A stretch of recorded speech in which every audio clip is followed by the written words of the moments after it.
హరివంశము శ్రీ గణపతి సచ్చిదానంద స్వామీజీ. అవతార వంశ పరంపర. ఈ విధంగా శ్రీకృష్ణుడి యొక్క జన్మకు సంబంధించిన యదువంశ శాఖల పరంపరలను విస్తారంగా వింటున్న జనమేజయ మహారాజు వైశంపాయుణ్ణి చూసి ఇలా అడిగాడు. మహర్షి, శ్రీహరి శ్రీకృష్ణుడిగా అవతరించాడని మీరు విపులంగా వివరించారు. ఆ సందర్భంగా శ్రీకృష్ణుని ప్రాదుర్భావానికి కారణమైన యదువంశ శాఖను కూడా విస్తారంగా వివరించారు. అయితే శ్రీ మహావిష్ణువుకి అనేక అవతారాలున్నాయని నేను పూర్వమే విన్నాను. వాటిలో మానవ అవతారాలు మాత్రమే కాక వరాహ అవతారం కూడా ఒకటి ఉందని సాక్షాత్తుగా వేదవ్యాసుల వారే చెబుతుండగా నేను విన్నాను. అయితే వివరాలు తెలియదు. శ్రీహరి యొక్క అవతార పరంపర అంటే అది కూడా ఒక హరివంశ పరంపర వంటిదే కదా. ఆ పరంపర ఎందుకు వచ్చింది, ఏ అవతారం యొక్క విశిష్టత ఏమిటి మొదలైన వివరాలన్నీ దయచేసి నాకు వినిపించండి అని ఈ 4 ముక్కలు అడగటానికి జనమేజయ మహారాజు 66 శ్లోకాలకు పైగా తీసుకున్నాడు. తను అంతకుముందు విన్న అసంపూర్ణ కథలలో తనకు కలిగిన అనేక సందేహాలను ఆయన ఈ శ్లోకాలలో అడిగాడు. అందుకే పై అధ్యాయంలో హరి అవతార పరంపరను వివరించదలుచుకున్న వైశంపాయనుడు, అబ్బో చాలా పెద్ద ప్రశ్నల భారాన్ని నా నెత్తిన పడేశావే అంటూ తన సమాధానానికి ఉపక్రమించాడు. జనమేజయ, అదృష్టవశాన శ్రీహరి లీలా అవతారాల గురించిన వివరాలను తెలుసుకోవాలనే కోరిక నీకు కలిగింది. శ్రీహరి అంటే ఎవరనుకుంటున్నావు? ఆయనే సహస్రనేత్రుడు, ఆయనే సహస్రముఖుడు, ఆయనే సహస్రపాదుడు, ఆయనే సహస్ర శిరస్కుడు, ఆయనే సహస్రకరుడు, ఆయనే సహస్ర జిహ్వుడు, ఆయనే సహస్ర కిరీటధారి, ఆయనే సహస్ర వరప్రదాత, ఆయనే సహస్ర ప్రాణికోటికి ఆదిభూతుడు, ఆయనే సహస్రాభుజుడు. సహస్రం అంటే అనంతం అని అర్థం చేసుకో. ఆయన యజ్ఞస్వరూపుడు. యజ్ఞాలలో ఉపయోగించే పదార్థాలన్నీ ఆయనే. యజ్ఞాలకు ఫలం ఆయనే. ఆయన అవతారాల గురించి చెప్పమని నువ్వు అడుగుతున్నావు. ఆయన అవతారాలు ఇప్పటికీ వేలకు వేలు గడిచిపోయాయి, ఇంకా వేలకు వేలు రాబోతున్నాయి అని సాక్షాత్తుగా బ్రహ్మదేవుడే చెప్పాడు. ఆ మహాదేవుడు ఎందుకు భూలోకానికి దిగి వస్తున్నాడు? మహోన్నతమైన వైకుంఠ స్థానాన్ని వదిలిపెట్టి సామాన్య మానవుడిగా, నీచ పశువుగా ఎందుకు జన్మిస్తున్నాడు అని నువ్వు అడుగుతున్నావు. చెబుతాను విను. దేవతలకు, మానవులకు, సమస్త లోకాలకు మేలు కలిగించటం కోసమే ఆయన మళ్ళీ అవతరించాడు. ఇంకా అవతరించబోతున్నాడు.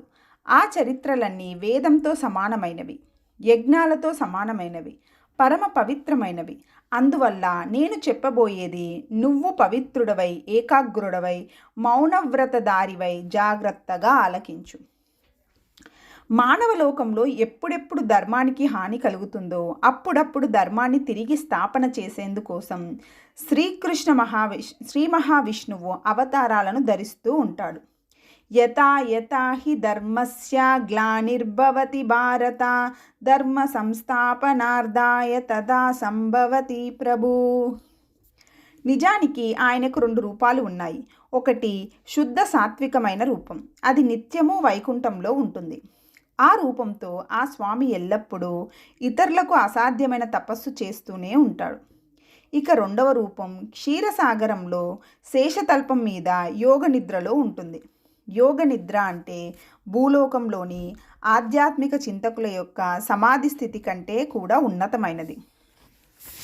అలాంటి యోగ నిద్రలో 1000 సంవత్సరాల పాటు నిశ్చలంగా ఉండిపోయాక ఆయన ముందుగా వివిధ దేవతా రూపాలతో తానే అవతరిస్తాడు. దేవపితామహుడైన బ్రహ్మగా, సూర్యచంద్ర అగ్నులుగా, కపిలాది దేవార్షులుగా, సప్త ఋషులుగా, త్రినేత్రుడైన శివుడుగా, వాయువుగా, సముద్రాలుగా, పర్వతాలుగా, ఇంకా ఎన్నో రూపాలుగా ఆయనే దిగి వస్తాడు. ఆయనే సమస్త జీవులకు దేహాలను నిర్మించి పెడతాడు. ఇలా కొంతకాలం సాగగా మహాప్రళయం వస్తుంది. సృష్టి అంతా నీళ్ళల్లో మునిగిపోతుంది. అలాంటి మహాసముద్రంలో నుంచి మధుకైటబులు అనే రాక్షసులు ఉద్భవించి శ్రీహరి మీదికి యుద్ధానికి వస్తారు. శ్రీహరి ఆ ఘోర రాక్షసులను ఉపాయంగా సంహరించి వేస్తాడు. ఆ దేవదేవుడి యొక్క నాభి స్థానంలో నుంచి ఒక పద్మం జన్మిస్తుంది. ఆ పద్మంలో నుంచి మళ్ళీ సృష్టి ప్రారంభమవుతుంది. ఈ సృష్టి పుష్కరంలో నుంచి అనగా పద్మంలో నుంచి ప్రారంభమవుతోంది కనుక దీనిని పౌష్కరక పౌష్కరక సృష్టి అని పిలుస్తారు. వరాహ అవతారం. ఈ పౌష్కరక సృష్టిలో శ్రీ మహావిష్ణువు యొక్క వరాహ అవతారం చాలా ప్రశస్తమైనది. దీనిని గురించి వేదాలు చాలా విశేషంగా వర్ణించాయి.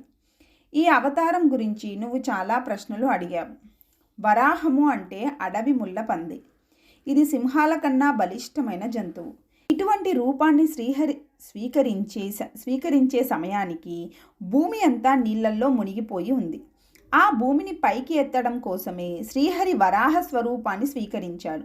నిజానికి పాపభారం వల్ల మునిగిపోయిన భూమిని పైకెత్తగల సామర్థ్యం వేదోక్తమైన యజ్ఞాలకు మాత్రమే ఉంది. అందుకే శ్రీహరి వేదాలను యజ్ఞాలను కలిపి యజ్ఞ వరాహ రూపంగా నిర్మించి ఆ అవతారంగా తనే దిగి వచ్చాడు. ఈ వరాహానికి 4 వేదాలు, 4 పాదాలు. యజ్ఞాలలో ధ్వజస్తంభంలాగా నిలబెట్టే యూపస్తంభమే ఈ వరాహం ముఖం మీద పైకి పొడుచుకు వచ్చిన పెద్ద కూర. వేదోక్తాలైన యజ్ఞాలే దాని దంతాలు.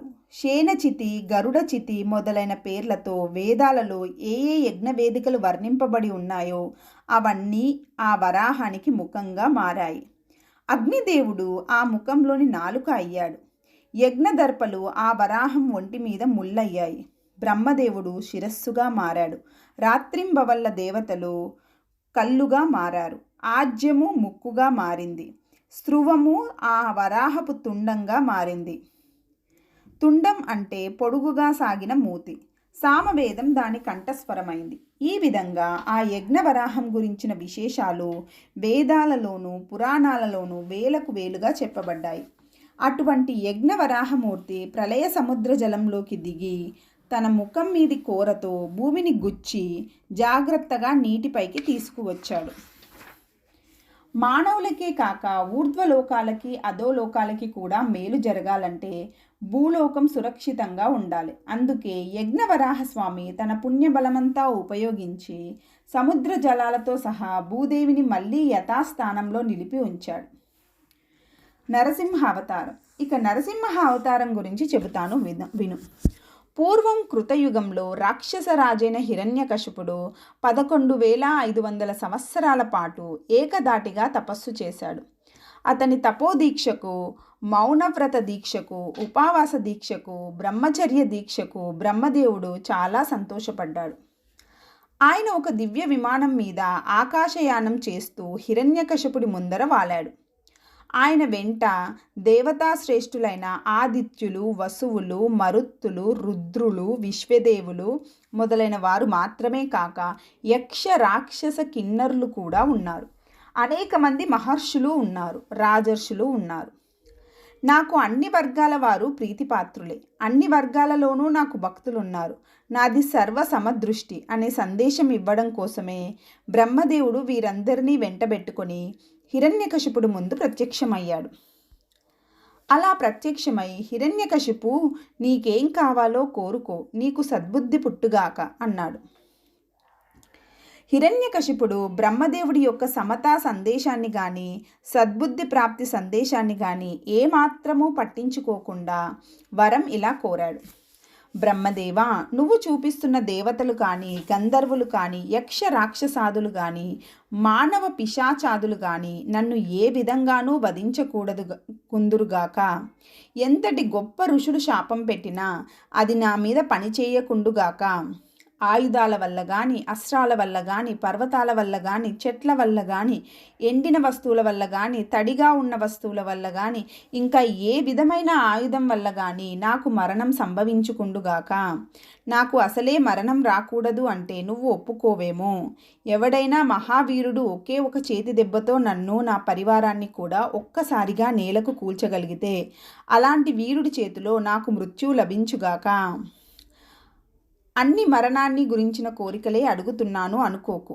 లోకపాలన విషయంలో నేను సూర్యచంద్రులు కావాలి, నేనే సూర్యచంద్రులు కావాలి, నేనే అగ్నివాయువులు కావాలి, నేనే ఆకాశ నక్షత్రాలు కావాలి, దిక్కులు కాలము కావాలి. నేనే కామ క్రోధ దేవతలు కావాలి. దిక్పాలకులు కావాలి. ధనాధిపతిని కావాలి అని. బ్రహ్మదేవుడు ఈ వరాలు వింటూనే తథాస్తు అనేసి తన బ్రహ్మలోకానికి వెళ్ళిపోయాడు. ఈ వర పరంపర వార్త దేవతలకు తెలిసింది. వాళ్ళు పరుగున బ్రహ్మలోకానికి వచ్చి ఇలా విన్నవించారు. బ్రహ్మదేవా, భగవాన్, హిరణ్యకశిపుడికి ఎన్నెన్నో వరాలు ఇచ్చేశావు. అతడు ఆ వరాలన్నింటినీ మా మీదే ప్రయోగించడం ఖాయం. మమ్మల్ని సమూలంగా సంహరిస్తే గాని అతడు ఆగడు. నువ్వు మా మీద దయ తలిస్తే గాని మేము బ్రతకము. అందువల్ల ఆ క్రూర రాక్షసుని సంహరించే ఉపాయం ఏదో నువ్వే ఆలోచించు. ముల్లోకాలలోని సమస్త జీవులకు నువ్వే సృష్టికర్తవు. అందరినీ పోషించే పోషకుడవు నువ్వే. దేవతలకు హవ్యములు, పితృదేవతలకు కవ్యములు అనే పేరుతో పోషణా విధానాలను ఏర్పరిచిన ప్రభువువు నువ్వే. ఎవరికి అంతుపట్టని అవ్యక్త ప్రకృతివి, ధ్రువస్వరూపుడివి నువ్వే అని. వాళ్ళ ప్రార్థన విని బ్రహ్మదేవుడు ఇలా చెప్పాడు. ఓ దేవతలారా, ఎవరికైనా కర్మఫలం తప్పదు.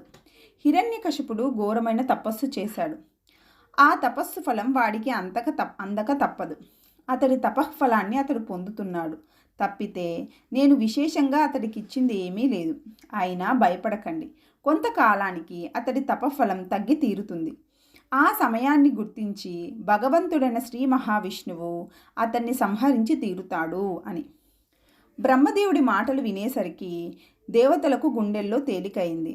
వాళ్ళు అమ్మయ్య అనుకుంటూ తమ తమ నివాసాలకు వెళ్ళిపోయారు. ఇక అక్కడ రాక్షసరాజు హిరణ్యకశిపుడు బ్రహ్మదేవుడు వెళ్ళిపోయిందే తడవుగా వరగర్వంతో రెచ్చిపోయాడు. మున్ముందుగా హిరణ్యకశిపుడు అరణ్యాలలోనూ కొండ గుహలలోనూ తపస్సు చేసుకునే ఋషుల మీద విరుచుకుపడ్డాడు. వారి తపస్సులే దేవతలకు బలం అని అతడికి బాగా తెలుసు. అందుకే మున్ముందుగా వారిని సంహరించటం మొదలుపెట్టాడు. అంతేగాని నిరపరాధులు, శాంతి కాముకులు, తపోవ్రత పరాయణులు, సర్వభూతహితులు అయిన మహర్షులను హత్య చేస్తే తన తపస్సు క్రమంగా తరిగిపోతుందని వాడు గుర్తించలేదు. ఇలా మహర్షులని హింసించాక హిరణ్యకశిపుడు స్వర్గలోకం మీద పడ్డాడు. అక్కడి దేవతలందరినీ పారద్రోలి తన అనుచరులను ఆయా పదవులలో నిలబెట్టాడు. అంతేకాక భూలోకంలో మానవులు చేసే యజ్ఞ యాగాదుల వల్ల లభించే యజ్ఞ భాగాలు రాక్షసులకు మాత్రమే అందేటట్లుగా వ్యవస్థ ఏర్పాటు చేశాడు. ఈ విధంగా మహర్షుల తపోబలము, భూలోకవాసుల యజ్ఞ బలము రెండూ లేకుండా పోయేసరికి దేవతలు నీరసపడిపోయి దీనులై శ్రీ మహావిష్ణువు దగ్గరికి వెళ్ళి శరణు వేడుతూ ఇలా ప్రార్థించారు. దేవా, శ్రీమన్నారాయణ, మాకు హిరణ్యకశిపుడి నుంచి రక్షణ కలిగించగలవాడవు నువ్వే. బ్రహ్మాది దేవతలకు కూడా నువ్వే రక్షకుడివి. నువ్వే మాకు నిజమైన గురువువి, నిజమైన దేవుడివి. మాకు రాక్షస బాధను పోగొట్టగలవాడివి నువ్వు ఒక్కడివే. పాహి పాహి, రక్ష రక్ష, నువ్వే దిక్కు అని. దేవతల దీనలాపలను విన్న శ్రీహరి కరుణించి, ఓ దేవతలారా, ఆ హిరణ్యకశిపుడికి పుణ్యబలం క్షీణించింది. అయినా సరే మీరెవరూ అతన్ని ముట్టుకోలేరు. అతడికి లభించిన వరాలు అలా ఉన్నాయి. అందువల్ల మీకోసం నేనే రంగంలోకి దిగుతాను. అతన్ని సంహరిస్తాను. త్వరలోనే మీ పదవులు మీకు లభిస్తాయి అన్నాడు. దేవతలకు ఇలా వరం అనుగ్రహించిన శ్రీ మహావిష్ణువు అప్పటికప్పుడే ఒక అపూర్వమైన రూపాన్ని ధరించి హిరణ్యకశిపుడి యొక్క సభాస్థానంలో ప్రత్యక్షమయ్యాడు. ఆ రూపం అద్భుతంగా ఉంది. దానిలో క్రింది భాగం మనిషి, పైభాగం సింహం వెరసి అది నరసింహమూర్తి. మేఘమండలమంతా మహోన్నతమైన ఆ రూపంతో శ్రీహరి క్రోధావేశపరుషుడై మేఘంలాగా గర్జిస్తూ కోపావేశంతో తన చెయ్యి పైకెత్తి ఒకే ఒక దెబ్బ కొట్టాడు. ఆ దెబ్బకు హిరణ్యకశిపుడు, వేలాది సంఖ్యలో ఉన్న అతడి పరివారం మొత్తం ఒకేసారి నేల కూలింది. ఈ విధంగా హిరణ్యకశిపుడు కోరుకున్న వరం ప్రకారంగానే శ్రీహరి ఆ రాక్షసుడిని సంహరించి సమస్త లోకాలకు రాక్షస బాధ లేకుండా చేశాడు. వామన అవతారము. జనమేజయ, ఇక వామన అవతారం గురించి చెబుతాను విను. ఈ అవతారంలో శ్రీహరి బలవంతుడైన బలిచక్రవర్తి యొక్క యజ్ఞంలో తన 3 పాదాలతో పాటు 3 లోకాలను కొలిచి బలి అనుచరులైన రాక్షసులందరినీ సంహరించి వేశాడు. ఆ రోజుల్లో రాక్షసరాజైన బలి వేదోక్తాలైన సత్కర్మలను ఆచరిస్తూ ఉండేవాడు. కానీ అతని చుట్టూ వేల సంఖ్యలో భీకరకారులైన రాక్షసులంతా పరివేష్టించి ఉండి ముల్లోకాలను గడగడలాడిస్తూ ఉండేవారు. ఆ పరివారంలో గాడిద ముఖాల వారు, ఒంటె ముఖాల వారు, పంది ముఖాల వారు, గ్రద్ద ముఖాల వారు, పిల్లి ముఖాల వారు, ఇలా రకరకాల భయంకర కారులు ఉండేవారు. వారు ధరించే ఆయుధాలు కూడా చిత్ర విచిత్రంగా ఉండేవి. అటువంటి సందర్భంలో బలిచక్రవర్తి ఒక యజ్ఞం చేస్తుండగా విష్ణుమూర్తి వామన రూపంతో వచ్చి 3 అడుగుల నేల దానంగా అడిగాడు. బలి సరే అన్నాడు. అప్పుడు వామనుడిగా ఉన్న విష్ణుమూర్తి తన రూపాన్ని పెంచుకొని ఒక పాదంతో భూమి మొత్తాన్ని ఆక్రమించటం ప్రారంభించాడు. ఇది గమనించిన బలిరాజు అనుచరులు ఘోర ఆయుధాలను ధరించి వామనమూర్తి మీదికి విరుచుకుపడ్డారు. వారలా ఆయుధాలతో మీద పడుతుంటే వామనమూర్తి ఏ ఆయుధాలు లేకుండా కేవలం తన చేతులతోనూ కాళ్ళతోనూ వారందరినీ తొక్కి మట్టగించి వేశాడు. ఆ స్వామి ఇంకా పైపైకి పెరుగుతూనే ఉన్నాడు. ఆయన ఇంకా పెరుగుతుంటే సూర్యచంద్రులు ఆ స్వామి వక్షస్థలం దగ్గర కనిపించారు. ఆయన ఇంకా పెరుగుతుంటే సూర్యచంద్రులు ఆయన బొడ్డు దగ్గర దాకా వచ్చారు. ఇంకా పెరుగుతుంటే ఆయన మోకాళ్ళ దగ్గరకు వచ్చారు. ఆ స్వామి ఇంకా పెరిగి పెరిగి తన 2వ పాదంతో స్వర్గలోకాన్ని కూడా ఆక్రమించాడు. వామనమూర్తి ఈ విధంగా భూలోకాన్ని స్వర్గలోకాన్ని కూడా జయించి స్వర్గరాజ్యాన్ని దేవేంద్రుడికి అప్పగించాడు. దత్తాత్రేయ అవతారము. జనమేజయ, ఇక శ్రీహరి యొక్క దత్తాత్రేయ అవతారాన్ని వివరిస్తాను. ఈ స్వామి పరమ దయాశీలుడు, క్షమాగుణ సంపన్నుడు. ఒకప్పుడు కృతయుగంలోనే చాతుర్వర్య సాంకర్యం ఏర్పడి యజ్ఞ యాగాది వేదోక్త క్రియలు లోపించిపోయాయి. ధర్మం శిథిలమైపోయింది. అధర్మం పెరిగిపోయింది. సత్యం అంతరించి అసత్యమే సుస్థిరంగా నిలిచింది. ఇలాంటి ఘోర సంకట స్థితి సంభవించిన తరుణంలో మహాత్ముడు దత్తాత్రేయుడు అవతరించాడు. ఆయన తన తపోబలంతో వేదాలను, వేదోక్త యజ్ఞక్రియలను పునరుద్ధరించాడు. ఈ కార్యసాధన కోసం ఆయన హైహాయ వంశోద్భవుడైన కార్తవీర్యార్జునుడు అనే చక్రవర్తికి అనేక వరాలిచ్చాడు. ఓ కార్తవీర్యార్జున, నువ్వు నా కోసం యుద్ధం చేసినప్పుడల్లా నీ 2 చేతులు 1000 చేతులుగా మారిపోతాయి. భూమి మొత్తానికి నువ్వే చక్రవర్తి అవుతావు. నీకు శత్రువులంతా కలిసి దండెత్తినా నీ వంక కన్నెత్తి చూడలేదు. అయినా సరే నువ్వు ధర్మం తప్పవు అని అనుగ్రహించాడు. జనమేజయ ఇటువంటి కార్తవీర్యార్జున చక్రవర్తిని జమదగ్ని మహర్షి పుత్రుడైన పరశురాముడు ఒంటి చేత్తో సంహరించేశాడు. ఆ సమయానికి కార్తవీర్యుడి చుట్టూ పెద్ద సైన్యం ఉంది. ఆ రాజు పెద్ద రథంలో ఉన్నాడు. పరశురాముడు మాత్రం ఒంటరిగా నేల మీద నిలబడి ఉన్నాడు. అయినా సరే మేఘంలాగా గర్జిస్తూ పరశురాముడు కార్తవీర్యార్జుని పరివారాన్ని, అతని 1000 చేతులను కూడా అందరూ చూస్తుండగానే తన గొడ్డలితో నరికివేశాడు. ఆ రోజుల్లో కార్తవీర్యుడు అండ చూసుకొని కోట్ల కొలది క్షత్రియ వీరులు విర్రవీగుతూ తిరుగుతూ ఉండేవారు. పరశురాముడు 21 సార్లు భూమి చుట్టూ తిరిగి ధర్మఘాతుకులైన ఆ దుష్ట క్షత్రియులందరినీ సంహరించి వేశాడు. ఆ విధంగా భూమిని దుష్ట క్షత్రియ రహితంగా చేసిన తర్వాత పరశురాముడు తన యొక్క సర్వ పాపాలకు ప్రాయశ్చిత్తంగా అశ్వమేధ యాగం చేశాడు. ఆ యాగంలో పరశురాముడు తాను సంపాదించిన భూమిని మొత్తాన్ని కశ్యప మహర్షికి దానం చేశాడు. అంతేకాక ఏనుగులను, గుర్రాలను, సువర్ణ రాశులను, రథాలను, గోవులను లెక్కలేనంతగా దానం చేశాడు. ఆ పరశురాముడు ఇప్పటికీ చిరంజీవిగా జీవిస్తూ మహేంద్ర పర్వతం మీద నివసిస్తూ లోకహితం కోసం తీవ్రమైన మహాతపస్సు చేస్తూనే ఉన్నాడు.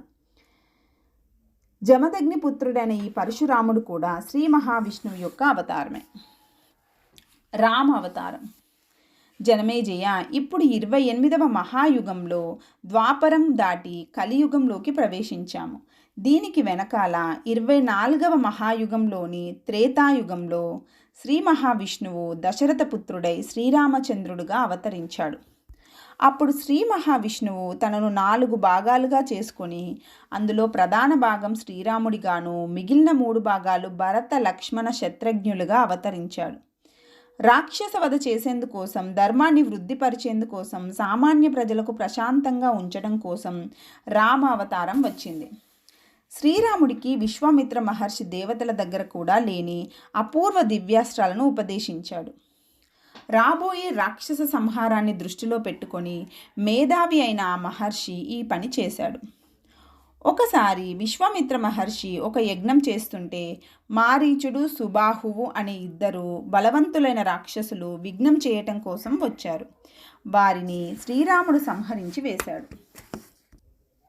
ఆ తర్వాత జనక మహారాజు మిథిలా నగరంలో ఒక యజ్ఞం చేస్తుంటే ఆ యజ్ఞాన్ని చూడటానికి విశ్వామిత్రుడు రాముణ్ణి తీసుకుని వెళ్ళాడు.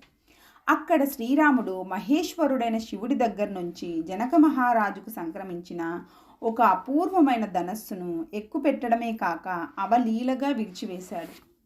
ఆ తర్వాత ధర్మజ్ఞుడైన శ్రీరాముడు సర్వభూత హితాన్ని మనసులో కోరి తండ్రి ఆజ్ఞను పరిపాలిస్తూ 14 సంవత్సరాలు అరణ్యంలో నివసించాడు.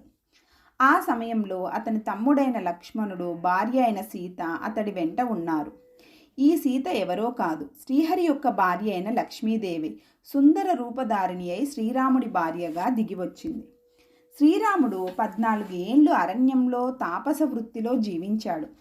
ఆ సమయంలోనే దండకారణ్యంలోని జనన స్థానం అనే ప్రాంతంలో నివసిస్తున్న 14,000 మంది రాక్షసులను సంహరించి దేవకార్యాన్ని సాధించి పెట్టాడు. దీనికి ప్రతీకారంగా రాక్షస రాజైన రావణాసురుడు సీతాదేవిని అపహరించాడు. శ్రీరాముడు తమ్ముడితో కలిసి సీత కోసం వెతుక్కుంటూ తిరుగుతూ దారిలో విరాధుడు, కబంధుడు అనే 2 ఘోర రాక్షసులను సంహరించారు. ఆ రాక్షసులు ఇద్దరు పూర్వం గంధర్వులు. శాపవశాన రాక్షసులై ఇప్పుడు శ్రీరాముడి చేతిలో మరణం పొందటం వల్ల శాప విముక్తులయ్యారు.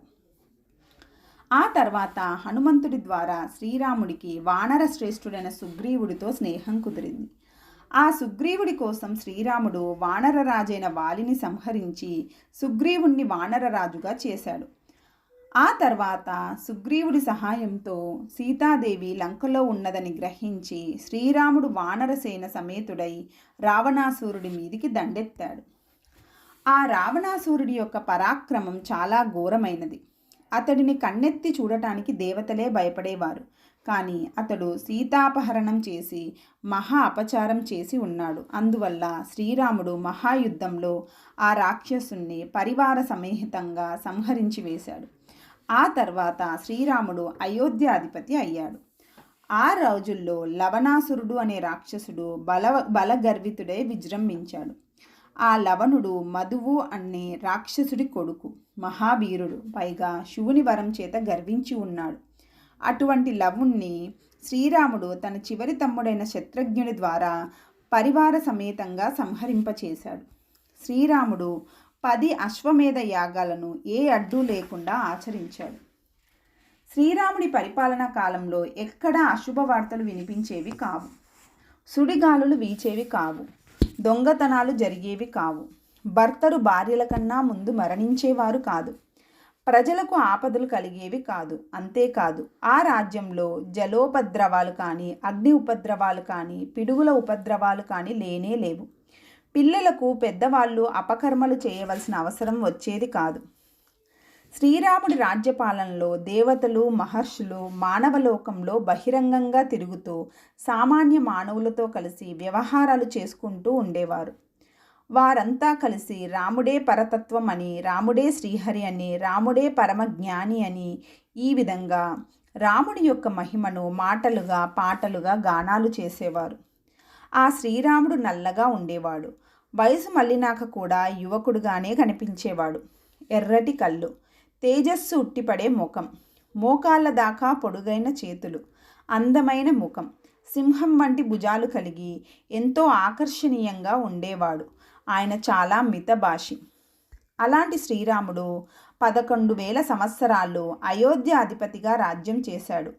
ఆయన రాజ్యంలో ఎక్కడ చూసినా ఋగ్యజుస్సామ వేదాల మంత్రఘోషాలు, మహావీరుల ధనుష్టాకార ఘోషాలు అవిచ్ఛిన్నంగా వినిపిస్తూ ఉండేవి. అక్కడ పెద్దలందరూ దానాలు చేయండి, ఉన్నది తృప్తిగా అనుభవించండి అని ప్రజలకు బోధిస్తూ ఉండేవారు. శ్రీరాముడు 10 అశ్వమేధ యాగాలకే కాక అనేక వందల ఇతర యాగాలు చేసి వాటిలో దక్షిణలు, దానాలు అఖండంగా నిర్వహించి చివరికి తన ఊరి జనం అందరినీ వెంటబెట్టుకొని వారితో సహా వైకుంఠానికి వెళ్ళిపోయాడు. శ్రీకృష్ణ అవతారం. శ్రీ మహావిష్ణువు యొక్క మరొక అవతారం శ్రీకృష్ణుడు. ఈ అవతారణ మధురా నగరంలో జరిగింది. సర్వలోకహితకరమైన ఈ అవతారం ఎంతో ప్రఖ్యాతమైనది. ఈ అవతారంలో శ్రీకృష్ణుడు సాల్వుడు, మైందుడు, ద్వివిధుడు, కంసుడు, అరష్టనేమి, వృషభుడు, కేశి, పూతన మొదలైన మహావీరులను సంహరించాడు. ఎందుకంటే వీరంతా మానవ శరీరాలతో ఉన్న రాక్షసులు. వీరు కాక కువలయపీడము అనే పేరు గల ఏనుగుని, చానురుడు, ముష్టికుడు అనే మల్లయుద్ధ వీరులను కూడా ఆయన సంహరించాడు. అంతేకాక బాణాసురుడి యొక్క 1000 చేతులను యుద్ధంలో నరికేశాడు. మహావీరుడు అని ప్రసిద్ధి చెందిన నరకాసురుణ్ణి, కాలయవనుణ్ణి కూడా సంహరించాడు. వీరు కాక భూమి మీద దురాచారాలు సంచరించే అనేక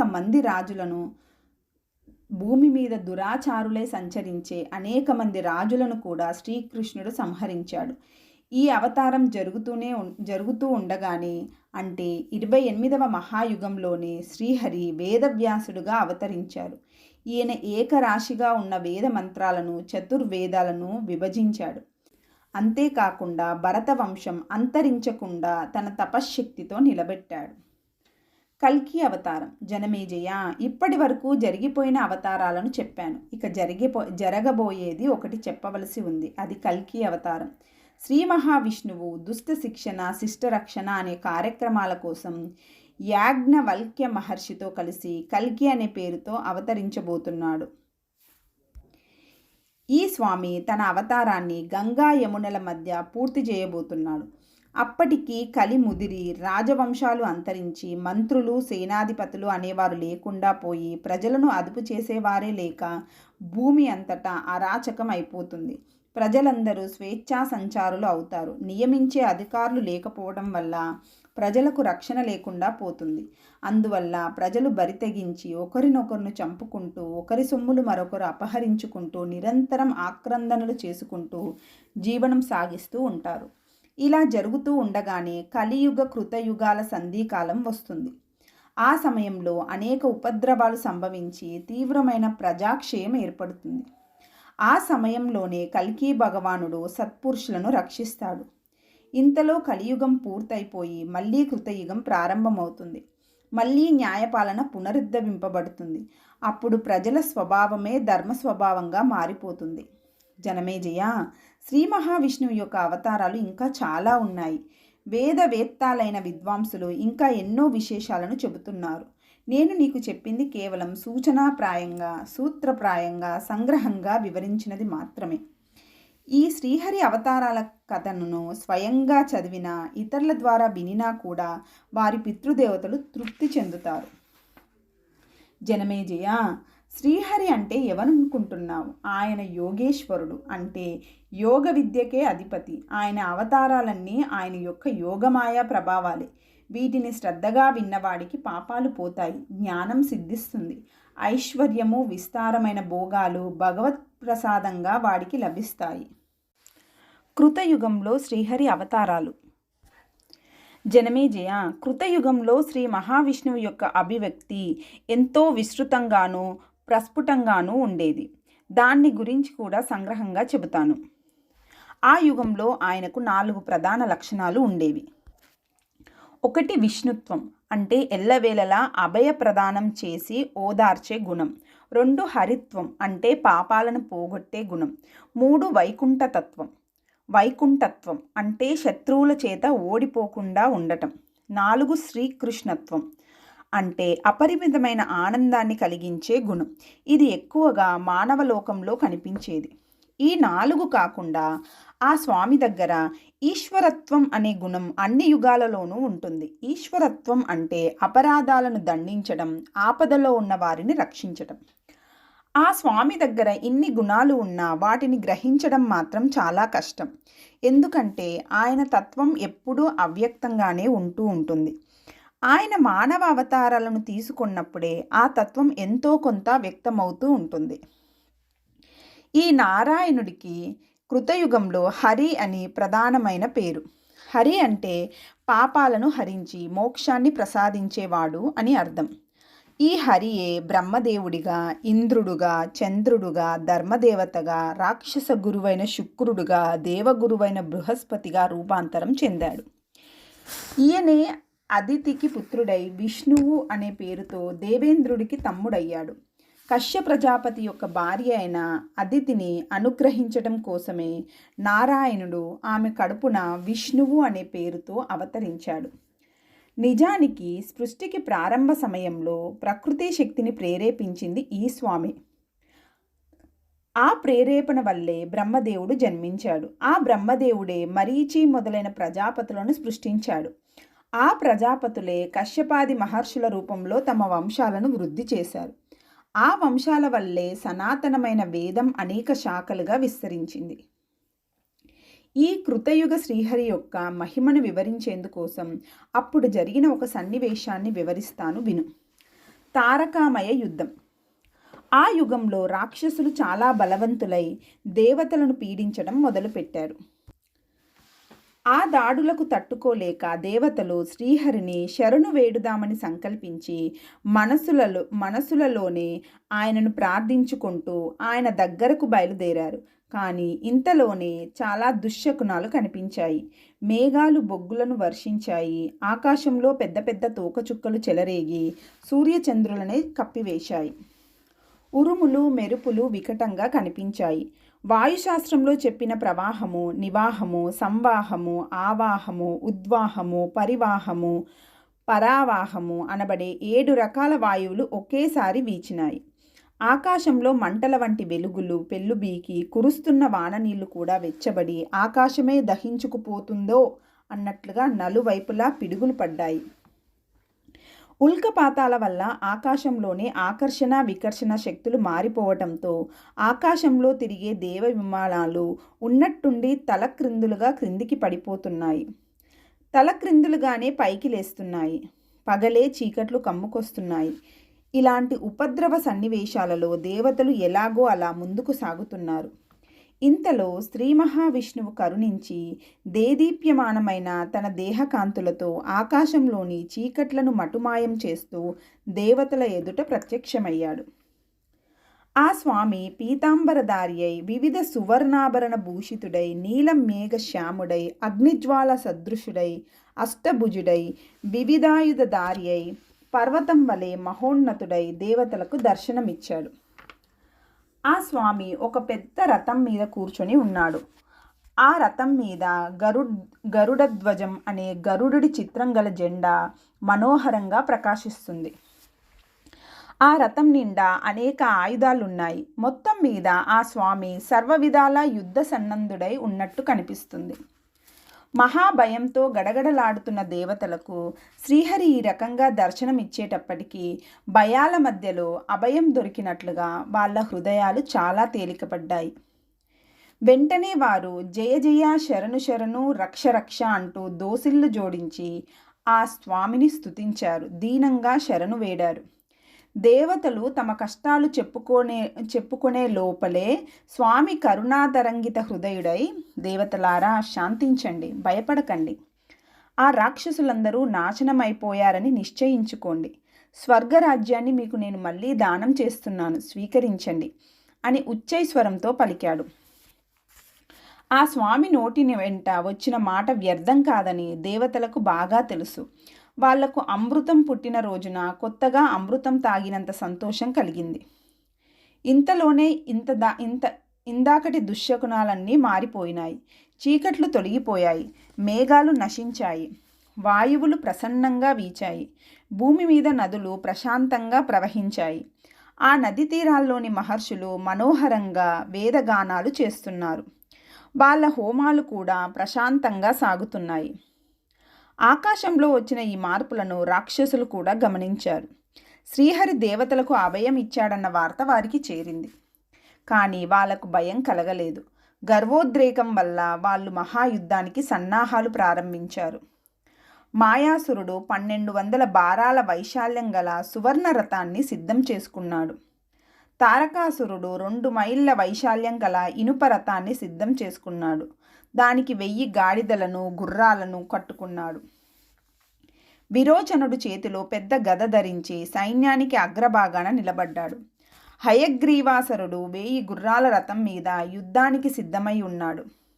వరాహాసురుడు, కరాసురుడు, త్వష్ట, శ్వేతుడు, అరిష్టుడు, కిశోరుడు, లంబుడు, స్వర్భానువు మొదలైన రాక్షస సేనాధిపతులు యుద్ధం కోసం ఉరుకలు వేస్తున్నారు. రాక్షసుల్లో కొందరు గుర్రాల మీద, కొందరు సింహాల మీద, కొందరు పులుల మీద, కొందరు ముళ్ళపందుల మీద, కొందరు గాడిదల మీద, కొందరు ఒంటెల మీద యుద్ధ సన్నద్ధులు కాగా, కొందరు రాక్షసులు పక్షులనే వాహనాలుగా చేసుకొని ఆకాశంలో మేఘాలలాగా పల్టీలు కొడుతున్నారు. నేల మీద నిలబడ్డ రాక్షసులు కొందరు భుజాలు చరుచుకుంటూ, సింహనాదాలు చేసుకుంటూ, మీసాలు మెలేసుకుంటూ, ఆయుధాలు గిరగిరా తిప్పుకుంటూ యుద్ధం కోసం ఎదురుచూపులు చూస్తున్నారు. శ్రీహరి అభయ ప్రదానంతో ధైర్యం పుంజుకున్న దేవతలు కూడా తమ ప్రత్యర్థులకు సాటిగా, పోటీగా యుద్ధానికి సిద్ధపడసాగారు. దేవతలలో ప్రధానులైన ఆదిత్యులు, వసువులు, రుద్రులు, అశ్వినీ దేవతలు మొదలైన వారంతా తమ తమ పరివారంతో కలిసి యుద్ధానికి సిద్ధమయ్యారు. దేవరాజైన దేవేంద్రుడు అష్టదిక్పాలకులకు వెంట పెట్టుకొని ఐరావత మహాగజాన్ని అధిరోహించి దేవ సైన్యానికి అగ్రభాగాన నిలబడ్డాడు. ఐరావత గజానికి ప్రక్కన సర్వవిధాల యుద్ధ సన్నద్ధమై ఉన్న దేవేంద్రుడి రథం నడుస్తుంది. ఆ రథం చుట్టూ సూక్ష్మ శరీరదారులైన మహర్షులు మంగళశాసనం చేస్తూ వెంట నడుస్తున్నారు. ఆ రథాన్ని దేవసారథి అయిన మాతలి నడుపుతున్నాడు. అలాగే అష్టదిక్పాలకులు 8 మంది తమ తమ రథాలలో యుద్ధం కోసం ఉత్సాహంతో ఎదురు చూస్తున్నారు. దేవతలు తమ సైన్యాన్ని 4 భాగాలుగా చేశారు. అందులో తూర్పు భాగానికి ఇంద్రుడు రక్షకుడుగా ఉన్నాడు, దక్షిణ భాగానికి యముడు, పశ్చిమ భాగానికి వరుణుడు, ఉత్తర భాగానికి నరవాహనుడైన కుబేరుడు రక్షకులుగా ఉన్నారు. అలాగే సూర్య భగవానుడు, చంద్రుడు, వాయువు మొదలైన దేవతాశ్రేష్ఠులు తమ తమ ఆయుధాలతో పరివారంతో యుద్ధానికి సిద్ధంగా ఉన్నారు. ఇంతలో మహా తేజశాలి అయిన శ్రీ మహావిష్ణువు సర్వాయుధ భూషితుడై ప్రళయ కాలాగ్నిలాగా దేవతల ముందు సాక్షాత్కరించాడు. ఆయనకు వాహనంగా భయంకరకారుడైన గరుత్మంతుడు నిలబడి ఉన్నాడు. ఆ గరుత్మంతుడి వంటి మీద ఒక చిన్న గాయం అలంకారంలాగా కనిపిస్తుంది. అదేమిటంటే, పూర్వం గరుత్మంతుడు తన తల్లి శాప విమోచనం కోసం అమృత కుంభాన్ని హరించుకుపోతున్నప్పుడు దేవేంద్రుడు విసిరిన వజ్రాయుధం తగిలినందుకు గుర్తుగా ఆ ఇంద్రుడి మీద గౌరవంతో నిలబెట్టుకున్న మచ్చ అది. అలా ఆ స్వామి గరుడ వాహనుడై యుద్ధానికి వస్తూ ఉంటే తపోధనులైన మహర్షులు అనేక మంది ఆయన చుట్టూ చేరి వేద మంత్రాలతో స్తోత్రం చేస్తున్నారు. దేవతాపక్షంలో బృహస్పతి మీకు శుభము జరుగుగాక అని దేవతలను ఆశీర్వదిస్తున్నాడు. అటు రాక్షస పక్షంలో శుక్రాచార్యుడు కూడా రాక్షసులకు అలాంటి ఆశీస్సులనే ఇస్తున్నాడు. ఈ విధంగా 2 పక్షాలలోనూ మహావీరులంతా ఆకాశంలోని మహా నక్షత్రాల వలె వెలిగిపోతూ ఒకరికొకరు కనబడుతున్నారు కనుక ఆ యుద్ధానికి తారకామయ సంగ్రామము అనే పేరు ఏర్పడింది. ఈ రోజులలో సైనిక చర్యలు మొదలైన వాటికి ఆపరేషన్ బ్లూ స్టార్ వంటి పేర్లు పెట్టినట్టుగా ఆ రోజులలో కూడా యుద్ధాలకు పేర్లు పెట్టుకునే అలవాటు ఉన్నట్లుగా కనిపిస్తుంది. అందుకే ఈ యుద్ధానికి తారకామయ మహాసంగ్రామం అనే పేరు పెట్టారు. ఔర్వాగ్ని ఉత్పత్తి. త్వరలోనే దేవాసుర సంగ్రామం ప్రారంభమైపోయింది. ఘోరాతి ఘోరమైన ఆ యుద్ధం ధర్మాధర్మాలకి, దర్ప వినయాలకి మధ్య జరిగే యుద్ధంలాగా కనిపించేది.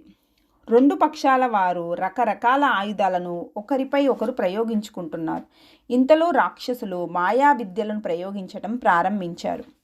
ఆ రాక్షస మాయ ప్రభావం వల్ల ఎక్కడి దేవతలు అక్కడే రాతి బొమ్మల్లాగా బిగిసిపోయారు. ఇది గమనించిన దేవేంద్రుడు తన మంత్రబలంతో రాక్షసుల మాయాపాశాలను ఛేదించి తనే స్వయంగా యుద్ధరంగంలోకి దూకి ముందు వరుసలో ఉన్న రాక్షసులను సంహరించి అది చాలక తామశాస్త్రం అనే విచిత్రమైన అస్త్రం ప్రయోగించాడు. ఆ తామశాస్త్రం ప్రభావం వల్ల నలుదిక్కుల కారు చీకట్లు కమ్ముకున్నాయి. దేవతలు ఎవరో రాక్షసులు ఎవరో కనిపించకుండా పోయింది. కానీ దేవతలు త్వరలోనే తేరుకొని రాక్షసులను గుంపులు గుంపులుగా నరికివేయసాగారు. ఈ దశలో మయాసురుడు తేరుకొని ఔర్వాగ్ని అస్త్రము అనే అస్త్రాన్ని ప్రయోగించాడు. ఈ అస్త్రం పూర్వం ఔర్వాగ్ని అనబడే అగ్నిచేత సృష్టించబడిన మాయామయమైన అస్త్రం. అది అగ్నిజ్వాలలను వెదజల్లుకుంటూ నలుదిక్కులా తిరిగేసరికి దేవేంద్రుడు కల్పించిన అంధకారం మటుమాయమైపోయింది. అది చాలక ఆ అగ్నిజ్వాలలు దేవతల సైన్యంలోకి వ్యాపించి వారిని దహించి వేశాయి. ఆ మంటలకు తట్టుకోలేక దేవతలలో కొందరు చంద్రుడిలో ఉన్న చల్లని నీటి సరోవరాలతో స్నానం చేసేందుకు పరుగులు తీశారు. మరికొందరు దేవేంద్రుడి దగ్గరకు వెళ్ళి శరణు వేడారు. ఔర్వాగ్ని చర్యలను గమనించిన దేవేంద్రుడు వరుణుడి దగ్గరికి వెళ్ళి, వరుణదేవా, ఈ ఔర్వాగ్ని అస్త్రం యొక్క పుట్టు పూర్వోత్తరాలని నీకు తెలుసు. ఆ వివరాలను మన వారికి ఒకసారి చెప్పు అన్నాడు. అప్పుడు వరుణదేవుడు ఒక విచిత్రమైన కథ చెప్పాడు. పూర్వం హిరణ్యకశిపుడు రాజ్యం చేస్తున్న కాలంలో ఊర్వుడు అనే మహర్షి ఉండేవాడు. ఆయన ఘోరాతి ఘోరమైన తపస్సు చేస్తూ ఉండేవాడు. ఆ తపోగ్ని జ్వాలలకు తట్టుకోలేక బ్రహ్మర్షులు దేవతలు కలిసి హిరణ్యకశిపుణ్ణి కూడా వెంట పెట్టుకొని ఆ మహర్షి దగ్గరకు వెళ్ళి ఇలా విన్నవించారు. ఓ బ్రహ్మర్షి, నీలాంటి అతి తీవ్రమైన తపశ్చార్య స్వభావం కలిగిన బ్రహ్మర్షుల వల్ల అనేక బ్రహ్మర్షి వంశాలు అంతరించిపోతున్నాయి. నీ విషయమే తీసుకుంటే నీ గోత్రంలో అన్ని శాఖలు అంతరించాయి. నువ్వు ఒక్కడివి మిగిలావు. నువ్వు కూడా వంశం మాట ఆలోచించకుండా తపస్సులో మునిగిపోయి ఉన్నావు. ఇలా బ్రహ్మర్షి గోత్రాలన్నీ క్రమక్రమంగా అంతరించిపోతే ఇక వేదధర్మం వ్యాపించేది ఎలా? అందువల్ల నువ్వు కొంచెం శాంతించి చల్లగా ఆలోచించు. ఎవరైనా ఒక భార్యను స్వీకరించి వంశం నిలిపే ప్రయత్నం చేయి అని. ఆ మాటలు విన్న ఊర్వ మహర్షి కొంచెం కస్సుబుస్సులాడుతూ ఇలా అన్నాడు. ఓ బ్రహ్మర్షులారా, బ్రాహ్మణులకు తపస్సే ముఖ్యమని బ్రహ్మదేవుడు శాసించిన విషయం మీకు తెలియదా? తపస్సుకు బ్రహ్మచర్యమే ముఖ్యమని మీకు తెలియదా? మన బంధువర్గాలలో కొందరు వాయుభక్షకులై, కొందరు జలభక్షకులై, కొందరు ఎండు గింజలను నలిపి తినేవారై, మరికొందరు వడ్లను రాళ్లతో దంచి ఆ గింజలే ఆహారంగా తీసుకునేవారై సాక్షాత్తుగా పరమాత్మలో లీనమైపోవడం కోసం తీవ్ర తపస్సులు చేయడం అనూచానంగా వస్తున్న ఆచారమని మీకు తెలియదా? నిజానికి ధైర్యం అనేది బ్రహ్మచర్యంలోనే ఉంది. తపస్సు అనేది బ్రహ్మచర్యంలోనే ఉంది. యోగం అనేది బ్రహ్మచర్యంలోనే ఉంది. బ్రహ్మచర్యాన్ని మించిన తపస్సు లేనే లేదు. మీరు అటువంటి బ్రహ్మచర్యాన్ని పని కట్టుకొని నిందించడం బాగుందా?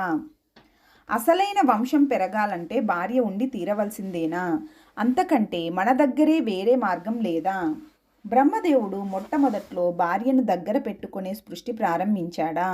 కనుక మీలో నిజమైన తపోబలం ఉంటే మీరు భార్యల మాట వదిలేసి మానసిక విధానంలో పుత్ర సృష్టి చేయండి. నేను ఇప్పుడు అలా ఒక సృష్టి చేసి చూపిస్తాను చూడండి అని ఊర్వ మహర్షి ఇలా పలికి వెంటనే తన కుడి తొడను ఒక అరణిగా భావించి, అనగా ఆ తొడనే ఒక కొయ్యదిమ్మగా భావించి దాని మీద ఒక దర్ప పుల్లతో కొద్దిగా మదనం చేశాడు. అందరూ చూస్తుండగానే ఆ కొద్దిపాటి మదనంలో నుంచి ఉగ్రజ్వాలమయుడైన అగ్నిపుత్రుడు ఒకడు జన్మించాడు. ఆ కుర్రవాడి శరీరంలో నుంచి పెళ్ళుబీకి వస్తున్న జ్వాలలు కట్టె పుల్లలతో పని లేకుండానే పేట్రేగిపోతున్నాయి.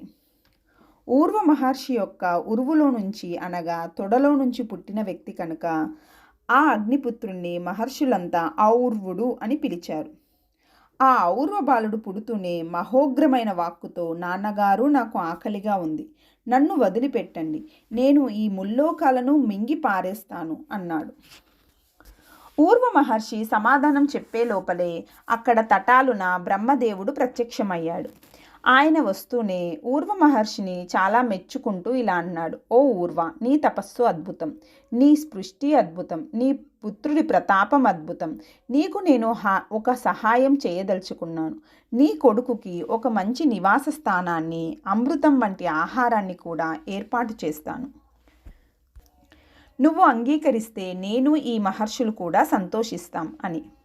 ఆ మాట విని ఊర్వ మహర్షి చాలా సంతోషించి బ్రహ్మదేవుడు చేయబోయే ఏర్పాట్ల వివరాలని చెప్పమని అడిగాడు. అప్పుడు బ్రహ్మదేవుడు ఇలా చెప్పాడు. ఊర్వ మహర్షి, మహాసముద్ర మధ్యంలో వడవాముఖము అనే పేరు గల ప్రదేశం ఉంది. వడవ అంటే గుర్రం. గుర్రపు ముఖం వంటి సుడిగుండాన్ని పోలిన ఆకారం కనుక ఆ ప్రదేశానికి వడవాముఖము అనే పేరు వచ్చింది. అది నిజానికి నా యొక్క జలమయ స్వరూపాలలో ఒకటి. నీ పుత్రుడికి ఆ వడవాముఖ జలాన్ని నిత్య ఆహారంగా ఏర్పాటు చేస్తున్నాను. అతని నివాస స్థానం కూడా అదే. ప్రళయకాలం వచ్చేదాకా నీ కొడుకు అక్కడే ఉంటాడు. ప్రళయం వచ్చేసరికి నేను నీ కొడుకు కలిసి ముల్లోకాల్ని మింగేస్తాము. నిజానికి నీ కొడుకుకి దేవాసురాది సమస్త ప్రాణిజాలాన్ని మింగివేసే శక్తి ఉంది. అయినా కూడా నా ఆజ్ఞ బలం వల్ల జలాన్ని ఆహారంగా స్వీకరిస్తూ ప్రస్తుతానికి వడవాముఖ స్థానంలోనే నివసించుగాక అని. బ్రహ్మదేవుడి మాటలకు తండ్రి కొడుకులు ఇద్దరూ అంగీకరించారు. వెనువంటనే ఔర్వాగ్ని పుత్రుడు తనలోని తేజస్సును కొంత తనలో దాచేసుకొని మరికొంత తన తండ్రిలో ప్రవేశపెట్టి మిగిలిన తేజోభాగంతో సముద్ర గర్భంలోకి ప్రవేశించాడు. అది గమనించిన దేవతలు, బ్రహ్మర్షులు, బ్రహ్మదేవుడు సంతోషించి అమ్మయ్య అని ఊపిరి పీల్చుకొని ఊర్వ మహర్షి దగ్గర సెలవు తీసుకొని ఎవరి దోవన వాళ్ళు వెళ్ళిపోయారు. వారితో వచ్చిన హిరణ్యకశిపుడు మాత్రం ఒక ప్రక్కన నక్కి ఉండి అందరూ వెళ్ళిపోయినాక ముందుకు వచ్చి ఊర్వ మహర్షికి సాష్టాంగ వందనాలు చేసి ఇలా విన్నవించాడు. భగవాన్ ఊర్వ మహర్షి, నీ చరిత్ర నిజంగా అద్భుతం. నువ్వు ముల్లోకాల సాక్షిగా మహా అద్భుతం చేసి చూపించావు. నీ తపస్సక్షికి బ్రహ్మదేవుడే తృప్తి పడిపోయాడు. నేను మాత్రం నీకు నీ పుత్రుడికి కూడా దాసుని. నా మీద దయ కలిగితే నా దాసత్వాన్ని స్వీకరించు. నేను నిన్నే నమ్ముకున్నాను, నిన్నే ఆరాధిస్తున్నాను. అటువంటి నాకు కష్టాలు వస్తే అది నీకు అవమానమే కదా అని. హిరణ్యకశిపుడి వినయానికి, మాట నేర్పుకి కరిగి నీరైపోయిన ఊర్వ మహర్షి ఇలా అన్నాడు. హిరణ్యకశిపు రాక్షస, నువ్వు రాక్షసుడివైన గొప్ప తపస్వివి. అలాంటి నువ్వు నన్ను గురువుగా స్వీకరిస్తున్నావు. నేను ధన్యుణ్ణి అయ్యాను. నా తపస్సు ద్వారా జన్మించిన ఈ అగ్ని వల్ల నీకు ఎటువంటి భయము కలగదు. అది కాక నా పుత్రుడు నిర్మించిన ఈ అగ్నిమయమైన మాయను నేను నీకు దానం చేస్తాను, స్వీకరించు. ఈ అగ్నిని మామూలు అగ్ని ముట్టుకోలేడు. ఈ మాయాగ్ని నీవు ప్రయోగించినప్పుడల్లా నీ శత్రువులను దహించి వేస్తుంది, నీ వారిని రక్షిస్తుంది. అయితే ఈ అస్త్రం నీ జీవితకాలం వరకే పరిపూర్ణ ప్రభావంతో పనిచేస్తుంది. నీ తర్వాత నీ వంశం వారికి ఇది కొంత పనిచేస్తుంది, కానీ పూర్తిగా పనిచేయదు. దీనిని జాగ్రత్తగా వాడుకో అని. హిరణ్యకశిపుడు ఈ వరానికి పరమానందపడి మహర్షికి మళ్ళీ మళ్ళీ వందనాలు చేసి తన స్వర్గరాజ్యానికి వెళ్ళిపోయాడు. ఇంతవరకు ఔర్వాగ్ని చరిత్రను ఇతర దేవతలకు వివరించిన వరుణదేవుడు చివరికి ఇలా అన్నాడు. సోదర దేవతలారా, ఆనాడు ఊర్వ మహర్షి నుంచి హిరణ్యకశిపుడికి సంక్రమించిన ఆ ఊర్వాగ్ని అస్త్రాన్ని ఇప్పుడు మాయాసురుడు ప్రయోగించాడు. అయితే ఇప్పుడు హిరణ్యకశిపుడు లేడు కనుక ఈ అస్త్రానికి పూర్వపు శక్తి లేదు. దీనిని ఇప్పుడు మనం సమర్థవంతంగా ఎదుర్కోగలం. నాకు ఆ శక్తి ఉంది, కానీ నాకు జలం నుంచి పుట్టిన చంద్రుడి సహాయం మాత్రం అవసరమవుతుంది. కనుక మీరందరూ కలిసి చంద్రుణ్ణి ఒప్పించి నాకు సహాయంగా పంపితే నేను ఔర్వాస్త్రాన్ని సంహరించగలను అని. దేవేంద్రుడు దానికి అంగీకరించి చంద్రుడిని దగ్గరకు పిలిపించి అతన్ని అనేక రకాలుగా అభినందిస్తూ ఇలా అన్నాడు. చంద్ర, నువ్వు పైకి చాలా మెత్తని వాడిలాగా కనిపిస్తావు, కానీ నీ అంతఃసారం చాలా గొప్పది. నీ మామూలు రూపం భూమికి దగ్గరగానే ఉన్నప్పటికీ నీ అసలు రూపం సూర్యుడి కంటేనూ నక్షత్రాల కంటేనూ కూడా పైన ఉంది. అందుకే నువ్వు సమస్త నక్షత్రాలకి అధిపతివి. జీవులలో ఉండే రసధర్మానికి అనగా సుఖాన్ని అనుభవించే గుణానికి నువ్వే ఆదినాథుడవు. మంచు మీద నీకు సర్వాధిపత్యం ఉన్నది. అలాగే సమస్త ఔషధాల మీద కూడా నీకు ఆధిపత్యం నీదే. ముల్లోకాలలోనూ గల జీవుల శరీరాలలోని కాంతివి నువ్వే. అమృతానికి ఆధారం నువ్వే. అందుకే వరుణుడు నీ సహాయం కోరుతున్నాడు. కనుక నువ్వు సైన్య సమేతంగా వెళ్ళి వరుణుడికి సహాయం చేసి అగ్నిమయమైన ఈ రాక్షసమాయను సంహరించు అని. దేవేంద్రుడు చేసిన స్తోత్రానికి చంద్రుడు నిజంగానే సంతోషించి, నా మంచు యొక్క ప్రభావం ఏమిటో ఇప్పుడు మీ అందరికీ చూపిస్తాను. రాక్షసులందరినీ ఆ మంచుతోనే తగలబెట్టేస్తాను అని అంటూనే చంద్రుడు తన చల్లని కిరణాలనే బాణాలుగా రాక్షస సైన్యం మీదికి విరుచుకుపడ్డాడు. వరుణుడు చంద్రుడికి తోడయ్యాడు. ఒక పక్క చంద్రుడు మంచుగడ్డలతో రాక్షస సైన్యాన్ని గడ్డ కట్టిస్తుంటే, మరోపక్క వరుణదేవుడు తన పాశపు దెబ్బలతో వాళ్ళను ఉక్కిరి బిక్కిరి చేస్తున్నాడు. ఇలా చంద్రవరుణులిద్దరూ కలిసి రాక్షస సైన్యం మధ్యలో సుడిగాలిలాగా గిరగిరా తిరుగుతూ మంచును నీళ్లను కురిపించేసరికి ఔర్వాగ్ని నిర్వీర్యం అయిపోయి రాక్షసులు చాలామంది నిహతులయ్యారు. రాక్షస సైన్య యొక్క ఈ దీన దశను గమనించిన మాయాసురుడు పూర్వం తన పుత్రుడైన క్రౌంచాసురుడు సొంతగా సృష్టి చేసిన పార్వతి మాయ అనే మాయాశక్తిని దేవతల మీదకు ప్రయోగించాడు. పార్వతి మాయ అంటే పర్వతమయమైన మాయ. ఈ మాయను ప్రయోగిస్తే అది శత్రు సైన్యాల మీద కొండల వంటి రాళ్లను కురిపిస్తుంది. రాళ్ళంటే వట్టి రాళ్ళు కాదు, సింహాలు, పులులు మొదలైన క్రూర జంతువులతో కూడిన గుహలతో సహా పర్వత శిఖరాలనే శత్రు సైన్యాల మీదికి ఈ మాయ విసురుతుంది. ఈ పార్వతి మాయ విజృంభించేసరికి చంద్రవరుణుల ప్రభావం తగ్గిపోయింది. దేవతా సైన్యం మీదికి పర్వత శిఖరాలు, పెద్ద పెద్ద చెట్లు, సింహాలు, పులులు మొదలైనవన్నీ వచ్చిపడి వాటి క్రింద నలిగి చచ్చిపోయిన వాళ్ళు పోగా మిగిలిన వాళ్ళు పారిపోయేందుకు దారి కూడా దొరకటం లేదు. ఈ మాయ దాటికి దేవతా సైన్యంలో వంటి నిండా గాయాలు లేని వాళ్ళు, చేతిల్లోంచి ధనస్సులు జారి పడిపోని వాళ్ళు ఎవరూ కనిపించలేదు. ఇంత ఘోరం జరుగుతున్నా కొంచెం పక్కగా నుంచున్న విష్ణుమూర్తి మాత్రం మాత్రం చలించకుండా చిరునవ్వులు చిందిస్తూ అగ్నిదేవుణ్ణి, వాయుదేవుణ్ణి పిలిచి మీరు విజృంభించండి అని ఆజ్ఞాపించాడు. ఇన్ని పర్వతాలు వచ్చిపడ్డా అగ్నిదేవుడికి, వాయుదేవుడికి దారి లేకపోవటం అంటూ ఉండదు కదా. వాళ్ళిద్దరూ కలిసి ఒక్కసారిగా విజృంభించి మున్ముందుగా దేవసేన మీద పడుతున్న వృక్షాలను, క్రూర మృగాలను దహించి తర్వాత పర్వత శిఖరాలను కూడా బ్రద్దలు చేసి ఆ పైన రాక్షసుల వీరుల మీదకు విరుచుకుపడ్డారు. ఆ దాటికి చాలామంది రాక్షసులు బూడిదైపోయారు. పార్వతీమాయ నిర్వీర్యమై పక్కకు తప్పుకుంది. ఆ పరిస్థితిని గమనించిన దేవతలు తేరుకొని బలం పుంజుకొని జయ జయ ధ్వానాలతో విష్ణుమూర్తిని స్తోత్రాలు చేశారు. కాలనేమి సంహారం. ఈ విధంగా మయాసురుడి నాయకత్వంలోని సైన్యం నిర్వీర్యమైపోగా దానవసేన మధ్యలో నుంచి కాలనేమి అనే రాక్షసుడు మహా అట్టహాసమైన ఘోరాకారంతో ముందుకు వచ్చాడు. ఈ కాలనేమి హిరణ్యకశిపుడు పుత్రులలో ఒకడు. తన తండ్రి మరణించినాక ఘోర తపస్సు చేసి అనేక శక్తులు సంపాదించినవాడు. ఈ కాలనేమి సంకల్పిస్తే వెంటనే అతనికి 100 చేతులు, 100 తలలు మొలుచుకు వస్తాయి. ఆ చేతుల్లోకి రకరకాల ఆయుధాలు పుట్టుకొస్తాయి.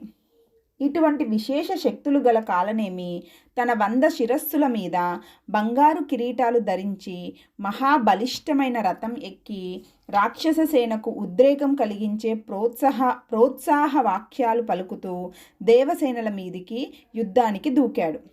కాలనేమి తన రూపాన్ని పెంచేసుకుని దేవతల మీదికి దూకుతుంటే 2వ త్రివిక్రమ అవతారంలాగా కనిపించాడు. కాలనేమి స్వయంగా యుద్ధంలోకి దిగాడనేసరికి ఇంద్రుడితో సహా దేవతలంతా గడగడ వణికిపోయారు. రాక్షస సైన్యంలోని మయాసురాదులు మాత్రం సంతోషంతో పొంగిపోతూ కాలనేమిని కౌగిలించుకొని అతనికి స్వాగతావాక్యాలు పలుకుతూ అతని వెంట నడిచారు. అలా కాలనేమిని అనుసరించిన వారిలో మయాసురుడు, తారాసురుడు, వరాహాసురుడు, హయగ్రీవాసురుడు, శ్వేతాసురుడు, ఖరాసురుడు, లంబాసురుడు మొదలైన వారు 100ల కొద్దీ ఉన్నారు. వీరంతా కాలనేమి నాయకత్వంలో వివిధమైన ఘోర అస్త్రాలను తీసుకొని దేవతల మీదకు విజృంభించారు. ఇటు దేవతా సైన్యం కూడా ధైర్యం పుంజుకొని ఎదురుదాడికి దిగింది. కొన్ని చోట్ల ధనుర్యుద్ధాలు, కొన్ని చోట్ల ఖడ్గాది వివిధ ఆయుధ యుద్ధాలు, కొన్ని చోట్ల గదా యుద్ధాలు, కొన్ని చోట్ల మల్ల యుద్ధాలు ఘోరంగా జరిగిపోతున్నాయి. ఇంతలో కాలనేమికి కోపం పెరిగిపోయింది. అతని చేతులు ఆకాశంలో మహావృక్షాల్లాగా పెరిగిపోయాయి. ఆ చేతుల వ్రేళ్ళు పాముల నాలుకల్లాగా మిలమిలా మెరిశాయి. అలాంటి రూపంతో ఆ వీరుడు విజృంభించి వివిధ ఆయుధాలతోనూ అస్త్రాలతోనూ దేవతల మీదికి విరుచుకుపడి అనేక మంది యక్ష గంధర్వ కిన్నరాదులను సంహరించి చివరికి తన మాయాబలంతో దేవేంద్రుణ్ణే స్తంభింపచేసి పారవేశాడు. అక్కడితో ఆగలేదు. అష్టదిక్పాలకులకు అదే గతి పట్టించాడు. వేగంగా ముందుకు దూకి అగ్నిదేవుణ్ణి మింగేశాడు. తన శరీరాన్ని ఇంకా పెంచుకొని బ్రహ్మలోకం దాకా పెరిగి అక్కడ సింహాసనంలో కూర్చొని ఉన్న బ్రహ్మదేవుణ్ణి ప్రక్కకు తోసేసి ఆ సింహాసనంలో తనే కూర్చున్నాడు. ఈ విజయంతో కాలనేమి ఉత్సాహం మరింత పెరిగింది. అతనికి విష్ణులోకాన్ని కూడా ఆక్రమించుకోవాలి అనే ఆశ పెచ్చు పెరిగింది. దాంతో యుద్ధరంగానికి ఒక ప్రక్కన దూరంగా గరుడ వాహనం మీద ఉండి ప్రశాంతంగా యుద్ధాన్ని పరిశీలిస్తున్న విష్ణుదేవుడి మీద అతని దృష్టి పడింది. విష్ణువును చూసేసరికి వాడి గుండె మరింత మండిపోయి ఉచ్చైస్వరంతో ఇలా అన్నాడు: ఓ దానవ వీరులారా, మన నిజమైన శత్రువు ఇక్కడ ఉన్నాడు. మన రాక్షస వంశాలకి మూల పురుషులైన మధుకైటబులను సంహరించిన ద్రోహి ఇతడే. దేవతలకు నిజమైన అండ ఇతనే. మా తండ్రి హిరణ్యకశిపుణ్ణి ఘోరంగా చంపింది ఇతనే. మన రాక్షస వంశాలకు వంశాలనే నిర్మూలన చేసింది ఇతనే. నా అదృష్టం బాగుండి ఈ దుష్టుడు నా కంటపడ్డాడు. ఇక ఇప్పుడు నా బాణాల దెబ్బలకు మెలికలు తిరిగి నా కాళ్ళు పట్టుకుంటాడు చూడండి అని. కాలనేమి రాక్షసుడు ఈ విధంగా అనేక రకాలుగా పేలుతూ మహావిష్ణువు మీదికి సూటిగా ఆయుధాలను విసరసాగాడు. విష్ణుమూర్తి మాత్రం చిరునవ్వు చెదరకుండా ఇలా అన్నాడు: రాక్షస వీరా, చాలా పేలుతున్నావు, హద్దు దాటి మాట్లాడుతున్నావు. నీ గురించి నువ్వు గొప్పగా చెప్పుకుంటున్నావు, కానీ నిజానికి నువ్వు అధమాధముడివి. యుద్ధంలో లేని బ్రహ్మదేవుడి మీదికి నువ్వు విరుచుకుపడ్డావు. ఆ బ్రహ్మదేవుడి ఏర్పరిచిన యుద్ధ ధర్మాలను పూర్తిగా అతిక్రమించావు. నువ్వు నశించటానికి ఈ పాపం చాలు. ఇక త్వరలోనే నువ్వు మీ నాన్న దారినే పోతావు. దేవతలందరినీ మళ్ళీ వారి వారి స్థానాల్లో నిలబెడతాను, చూస్తూ ఉండు అని. శ్రీహరి ఇలా అంటూ ఉండగానే కాలనేమి వెనుకాల ఉన్న రాక్షస వీరులు పేట్రేగిపోయి విష్ణుమూర్తి మీదికి తమ ఆయుధాలను బలంగా విసిరారు. కానీ అవన్నీ కొండ మీదికి విసిరిన గులకరాలలాగా జారి క్రింద పడ్డాయి. ఇంతలో కాలనేమి రాక్షసుడు తన గద పైకెత్తి గరుత్మంతుడి మీద గట్టిగా కొట్టాడు. దేవేంద్రుడి వజ్రాయుధపు దెబ్బలనే లెక్క చేయలేని గరుత్మంతుడు ఈ దెబ్బకు మాత్రం క్రిందికి వాలబోయి ఎలాగో అలా తనను తాను సంభాళించుకొని నిలదొక్కుకున్నాడు. కాలనేమి ఉగ్రతను చూసి విష్ణుదేవుడే ఒక్కింత ఆశ్చర్యపోయి ఇక ఊరుకుంటే లాభం లేదని చక్రాయుధాన్ని చేతిలోకి తీసుకున్నాడు. ఆయన కళ్ళు కోపంతో ఎర్రబడ్డాయి. ఎదుటివాడు ఊహించలేనంతటి వేగంతో విష్ణుమూర్తి యొక్క రూపం పెరిగిపోయింది. ఆయన కిరీటం సూర్యమండలంలాగా ప్రకాశిస్తుంది. రాక్షసుల ఆ అద్భుత కాంతికి నివ్వెరబోయి తేరుకునే లోపలే శ్రీహరి చేతిలోని సుదర్శన చక్రం విజృంభించి కాలనేమి యొక్క 100 చేతులను త్రుటిలో నరికివేసింది. రాక్షసులు మతిపోయినంత పని అయింది. కానీ సుదర్శన చక్రం ఆగలేదు. అదే వేగంతో ఆ చక్రం కాలనేమి రాక్షసుడి యొక్క 100 తలలను కూడా నరికివేసింది. ఈలోగా విష్ణుమూర్తి యొక్క చేతుల 100ల సంఖ్యలో పెరిగి మెలికలు తిరుగుతూ రాక్షస సైన్యంలో ప్రధాన వీరుల ప్రాణాలు తీయసాగాయి. ఆ చేతులు కొందరి రాక్షసుల కంఠాలను నిలిమివేశాయి. కొందరి జుట్టు పట్టుకొని నేలకు వేసి కొట్టాయి. కొందరి నోళ్లల్లో కత్తులను దింపాయి. కొందరి నడుములు విరిచాయి. అటుపక్క కాళ్ళు చేతులు తెగిన కాలనేమి రాక్షసుడి మొండెం నేల మీదికి ఒరిగిపోకుండా అలాగే నిలబడి ఉంది. అది గమనించిన గరుత్మంతుడు వాయువేగాన్ని మించిన వేగంతో ముందుకు దూకి తన కాళ్ళతోనూ ఛాతితోనూ గట్టిగా తన్నాడు. ఆ దాటికి ఆ మొండెం మాంసపు ముద్దగా మారి నేల మీదకు కూలింది. ఈ విధంగా శ్రీహరి స్వయంగా యుద్ధరంగంలోకి ప్రవేశించేసరికి ఆ తారకామయ మహాసంగ్రామం కొద్ది నిమిషాల్లోనే ముగింపుకు వచ్చేసింది. శ్రీ మహావిష్ణువు రాక్షసులందరినీ నుగ్గు చేసి ఇక సంహరించటానికి శత్రువనేవాడే మిగలక చిరునవ్వు నవ్వుతూ ప్రశాంతంగా నిలబడ్డాడు. దేవతలు తమ కళ్ళను తామే నమ్మలేకపోతున్నారు. కానీ బ్రహ్మదేవుడు మాత్రం మెరుపులాగా అక్కడ ప్రత్యక్షమై బ్రహ్మర్షులతో కలిసి శ్రీ మహావిష్ణువును అనేక రకాలుగా స్తోత్రం చేసి చివరికి ఇలా అన్నాడు: దేవా శ్రీహరి అసాధ్యమైన కార్యాన్ని సుసాధ్యం చేశారు. మీరు సంహరించిన ఈ కాలనేమి సామాన్యుడు కాడు. ముల్లోకాల్లోనూ వీడికి సంహరించగలిగేది మీరొక్కరే. వీడు పొందని వరాలు లేవు, వీడు చేయని పాడు పని లేదు, వీరి చేత పీడింపబడని ప్రాణి లేదు. ఇలాంటి ఈ నీచుణ్ణి మీరు స్వయంగా సంహరించినందుకు నేనెంతో సంతోషిస్తున్నాను. బ్రహ్మలోకంలో బ్రహ్మర్షులంతా సభతీరి మిమ్మల్ని కృతజ్ఞతాపూర్వకంగా సత్కరించాలని ఎదురు చూస్తున్నారు. మీరు శత్రువులను సమూలంగా నిర్మూలించారు. ఇక ఈ త్రైలోక్య రాజ్యాన్ని మహాత్ముడైన ఈ దేవేంద్రుడికి అప్పగించండి అని. ఆ మాటలు విన్న శ్రీ మహావిష్ణువు మేఘ గంభీరమైన ఉచ్చైస్వరంతో ఇలా అన్నాడు. దేవతాశ్రేష్ఠులారా, మహర్షులారా, బ్రహ్మదేవ, అందరూ సావధానంగా వినండి. చాలామంది రాక్షస వీరులు నాశనమైపోయారు. ముఖ్యంగా దుర్జయుడైన కాలనేమి కూలిపోయాడు. అయినా శత్రువర్గం నిశ్శేషం కాలేదు. విరోచనుడి పుత్రుడైన బలిచక్రవర్తి, నవగ్రహాల్లో ఒకడైన రాహువు యుద్ధం నుంచి తప్పించుకొని బయటపడ్డారు. ఇది గుర్తుంచుకొని దేవతలు తమ తమ పదవులను మళ్ళీ పొందుదురుగాక. ఎవరి దిక్కులను వారి పరిపాలించుకునేదురుగాక. ఇక రాక్షస బాధ లేదు కనుక భూలోకంలో వేదోక్త సత్కర్మలని యథాప్రకారంగా కొనసాగుతాయి. దేవతలకు యజ్ఞ భాగాలు, పితృదేవతలకు శ్రాద్ధ భాగాలు, మహర్షులకు వేదాధ్యయనాలు సంతృప్తిగా లభించుగాక. మీకందరికీ శుభముగాక. నేను ఇక బ్రహ్మలోకానికి బయలుదేరుతాను. కానీ ఒక హెచ్చరిక మాత్రం గుర్తుంచుకోండి. అతి విశ్వాసంతో ప్రవర్తించకండి. యుద్ధాల విషయంలో శత్రువులను ఎక్కువ నమ్మరాదు. క్షుద్రంగా ప్రవర్తించే రాక్షసులను అసలే నమ్మరాదు. వాళ్ళు సందు చూసుకొని దెబ్బతీస్తారు. జాగ్రత్తగా ఉండండి. దేవతలారా, మీరు సహజ సిద్ధంగానే ముక్కుసూటిగా ఆలోచిస్తారు. కానీ రాక్షసులు అలా కాదు. వారు కుటిలంగా ఆలోచిస్తారు, క్రూరంగా దెబ్బతీస్తారు. ఈ విషయం మర్చిపోకండి. అయినా మీకు భయం లేదు. పరిస్థితి చేయి జారి సన్నివేశం వస్తే నేను మీకు అండగా నిలబడతాను, మీకు జయం కలిగిస్తాను అని దేవతలను ఉద్దేశించి ఈ విధంగా అనుగ్రహ భాషణం చేసిన శ్రీ మహావిష్ణువు బ్రహ్మదేవుడితో కలిసి బ్రహ్మలోకానికి బయలుదేరాడు. శ్రీహరి యోగ నిద్ర. ఆ బ్రహ్మలోక మార్గం అతి సూక్ష్మమైనది. దానిలో దేవతలు కూడా ప్రయాణం చేయడం కష్టం. అలాంటి మార్గంలో బ్రహ్మ విష్ణువులు ఇద్దరూ కలిసి ముందుకు సాగి త్వరలోనే బ్రహ్మలోకం చేరుకున్నారు. వీరు అక్కడికి వెళ్ళేసరికి బ్రహ్మర్షులు అనేక మంది స్వాగతం చెప్పటానికి వచ్చారు. వారందరికీ శ్రీహరి స్వయంగా నమస్కారం చేశాడు. అది చూసి దేవతలు, ఋషులు అందరూ ఆశ్చర్యపోయారు. ఆ తరువాత శ్రీహరి తన ప్రాతకాల అనుష్ఠానాలను పూర్తి చేసుకొని కొందరు మహర్షులు చేస్తున్న యజ్ఞాన్ని చూడటానికి అక్కడికి వచ్చాడు. ఆయన అక్కడికి వచ్చేసరికి ఆ యజ్ఞ సభలో మరొక విష్ణుమూర్తి కనిపించాడు. ఆ నారాయణ రూపం ఆ యజ్ఞంలోని యజ్ఞ భాగాన్ని స్వీకరించడానికి వచ్చింది. శ్రీహరి తన రెండవ రూపాన్ని తనే చూసుకుంటూ నవ్వుకుంటూ ముందుకు సాగాడు.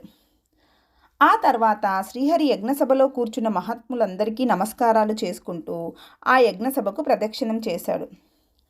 అప్పుడు ఆ మహాసభలోని మహర్షులందరూ లేచి పవిత్రపానులై, అంటే చేతులకు దర్ప ఉంగరాలను ధరించి ఆయనకి అర్చన చేస్తూ అనేక రకాలుగా స్తోత్రం చేశారు. దేవా, మేము ఈ యజ్ఞాలలో సోమలత ద్వారా అగ్నిదేవుణ్ణి ఆరాధిస్తున్నాము. ఈ సృష్టి అంతా అగ్ని సోమమయమని వేదవేత్తాలు చెబుతున్నారు. ఆ అగ్ని, ఆ సోముడు సృష్టించిన లోకాలు మొత్తం అంతా కలిపితే అది నీ స్వరూపమే. అటువంటి విష్ణుదేవా, నీకు స్వాగతం అని ఈ విధంగా మహర్షులు అనేక రకాలుగా స్తోత్రం చేశారు. విష్ణుమూర్తి శుభం అంటూ వారు ఇచ్చిన అర్ఘ్యాన్ని స్వీకరించి అక్కడ కొంతసేపు కూర్చొని ఆ తర్వాత ఆ మహర్షుల దగ్గర సెలవు తీసుకొని అక్కడి నుంచి బయలుదేరి బ్రహ్మలోకం కంటే ఉచ్చస్థానంలో ఉన్న నారాయణాశ్రమం అనే ప్రదేశానికి వెళ్ళాడు. అక్కడికి వెళుతూనే ఆయన తన ఆయుధాలన్నింటినీ వదిలివేశాడు. ఆ నారాయణాశ్రమంలో శ్రీహరి యొక్క నివాస భవనం ఒకటి ఉంది. అక్కడికి సూర్యచంద్రాదులకు కూడా ప్రవేశం లేదు. కానీ ఆ ప్రదేశమంతా విష్ణుమూర్తి యొక్క దేహకాంతి చేతనే దేదీప్యమానంగా వెలిగిపోతుంది.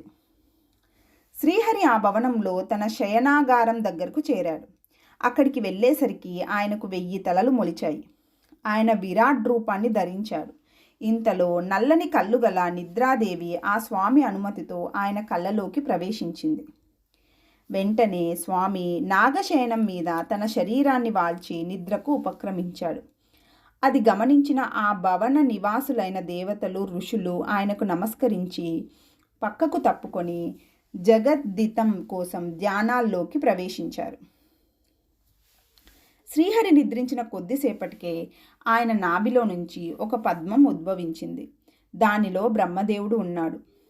ఆ బ్రహ్మదేవుడి యొక్క పూర్వజన్మ వాసనలనే దారాలుగా తన చేతులలో ధరించిన శ్రీహరి తను నిద్రిస్తూ కూడా జీవుల సృష్టి స్థితి లయములనే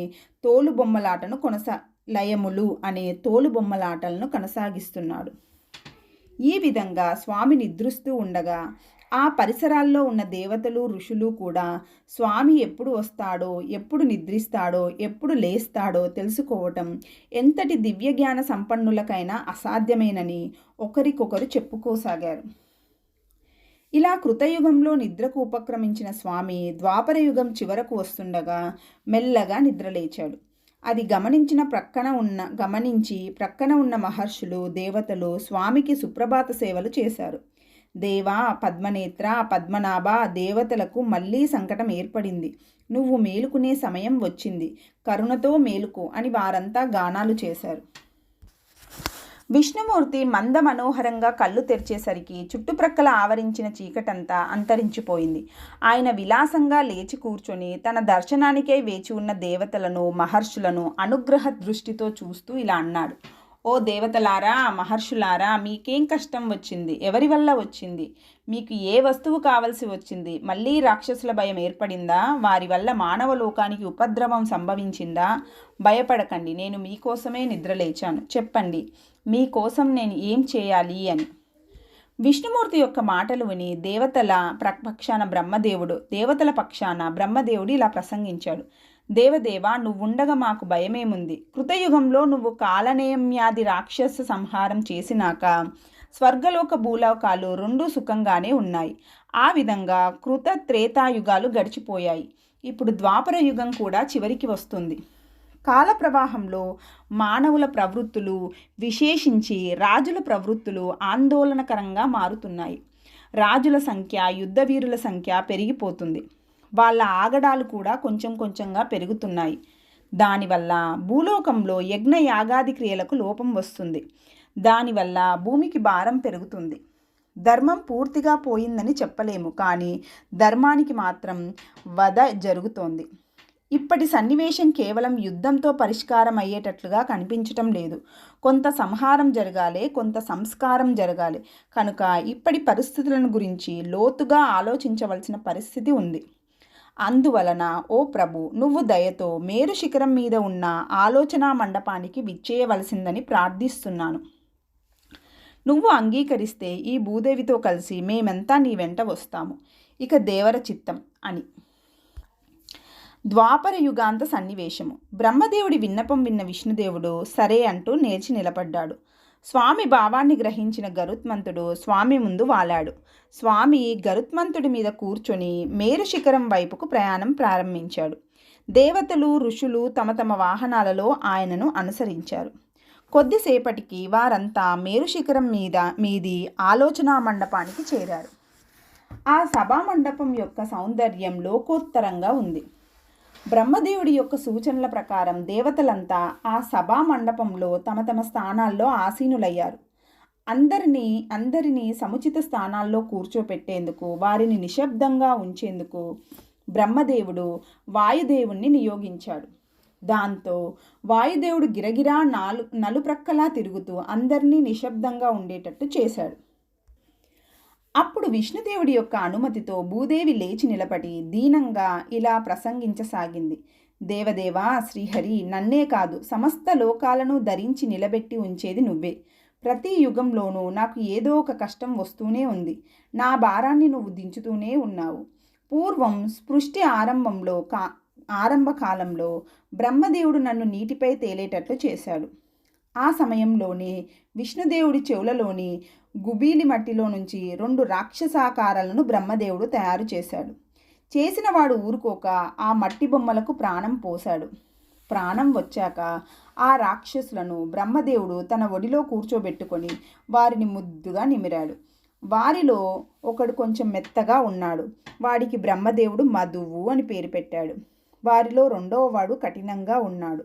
బ్రహ్మదేవుడు వాడిని కైటబా అని పిలిచాడు. బ్రహ్మదేవుడు ఇలా పేర్లు పెట్టాడో లేదో ఆ పిల్లలిద్దరూ ఆకాశం నిండిపోయేటట్లుగా పెరిగి యుద్ధం యుద్ధం అంటూ గర్జించసాగారు. వారి యుద్ధోద్రేకం చూసి బ్రహ్మదేవుడు అక్కడికక్కడే మాయమైపోయి దేవుడి యొక్క నాభి కమలంలోనికి ప్రవేశించి ఆ శ్రీహరిని నిద్రలేపాడు. ఈలోగా మధుకైటబులు ఇద్దరూ అక్కడికి వచ్చారు. శ్రీహరి వారితో యుద్ధం ప్రారంభించాడు. ఆ యుద్ధం చాలా కాలం సాగింది. చివరికి ఆ రాక్షసులకే విసుగు వచ్చింది కాబోలు. వారు శ్రీహరి పరాక్రమాన్ని మెచ్చుకుంటూ, మమ్మల్ని సంహరించిన దగిన వీరుడవు నీవే, అయితే నీళ్లు లేని చోట మమ్మల్ని చంపు అన్నారు. వాళ్ళు ఆ మాట అనగానే విష్ణుదేవుడు ఆ ఇద్దరు రాక్షసులను చెరొక చేతిలో పైకెత్తి వాళ్ళ పీకలు గట్టిగా పిసికేశాడు. దాంతో ఆ రాక్షసులిద్దరూ కొవ్వు కక్కుకుంటూ మరణించారు. శ్రీహరి చేతుల బలం వల్ల ఆ రాక్షసుల శరీరాల్లోని మేధస్సు అంటే కొవ్వు అంతా మహానదులలాగా బయటకి ప్రవహించింది. అలా ప్రవహించిన ఆ కొవ్వు భూమిని ఆవరించిన నీటిలో కలిసి చిక్కబడి క్రమంగా గడ్డకట్టింది. ఆ విధంగా మధుకైటబుల కొవ్వుతో ఆవరింపబడిన మళ్ళీ ఘనరూపాన్ని పొందినందువల్ల భూదేవినైన నాకు మేతిని అనే పేరు వచ్చింది. ఈ విధంగా శ్రీహరి వల్ల నాకు ఘనరూపం లభించింది కనుక నేను మళ్ళీ పశు పక్షి వృక్ష మానవాది రూపమైన జగత్తును ధరించగలిగాను. జగత్తును ధరించాను గనక నాకు జగతి అనే పేరు వచ్చింది. విష్ణుదేవ, ఈ విధంగా సృష్టి ప్రారంభ దినాల్లో నువ్వు నన్ను ఒకసారి రక్షించావు. ఆ తర్వాత ఒకసారి మార్కండేయ మహర్షి చూస్తుండగానే నన్ను ఒక రాక్షసుడు నీళ్లల్లో ముంచేశాడు. అప్పుడు దేవా శ్రీహరి, నువ్వే వరాహ రూపంతో వచ్చి నన్ను పైకెత్తావు. ఓ దేవతలారా, మరొకసారి శ్రీహరియే వామన రూపుడై వచ్చి త్రివిక్రముడై విజృంభించి నన్ను రక్షించాడు. ఆ తర్వాత ఈ విష్ణువే పరశురాముడై వచ్చి క్షత్రియ సంహారం చేసి నా భారాన్ని తగ్గించాడు. క్షత్రియ సంహారం ద్వారా సామ్రాజ్యాన్ని అందుకున్న పరశురాముడు నన్ను కశ్యప మహర్షికి దానం చేశాడు. నేనప్పుడు కశ్యప ప్రజాపతి దగ్గరకు వెళ్ళి కన్నీళ్లు పెట్టుకున్నాను. ఆయన నన్ను చూసి, ఏమిటమ్మా నీ భారం తగ్గింది కదా, ఇంకా ఈ కన్నీళ్ళెందుకు అన్నాడు. అప్పుడు నేను ఆయనతో, భగవాన్, నా భర్తలు అందరూ మరణించారు. ఏ నగరానికి రాజన్నవాడు లేడు. రాజులనే భర్తలు లేకుండా నేను ఈ జగత్తుని ఎలా భరించగలను అన్నాను.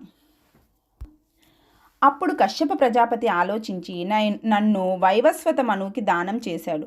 ఆయన తర్వాత ఇక్ష్వాపు వంశం రాజులు వంశ పరంపరగా నాకు భర్తలయ్యారు. కొందరు క్షత్రియులు నా కోసం యుద్ధాలు చేసుకొని నాలోనే కలిసిపోయారు. ఇప్పుడు మళ్ళీ రాజుల వల్లనే నాకు పీడ సంభవిస్తోంది. ఈ స్వామి శ్రీహరికి నా మీద కరుణ ఉంటే, లోకంలోనే సాధుజనాల మీద కరుణ ఉంటే, ఈ శ్రీహరి నాకు అభయం ఇచ్చుగాక, నన్ను ఓదార్చుగాక అని. భూదేవి యొక్క దీన ప్రసంగాన్ని విన్న దేవతలందరూ ఒక రకమైన కరుణావేశానికి పరవశులై బ్రహ్మదేవుడి వంక చూస్తూ ఇలా అన్నారు. భగవాన్ బ్రహ్మదేవ, భూమి మీద జీవుల రాకడను పోకడను నిర్వహించే మహాదేవుడవు నీవే.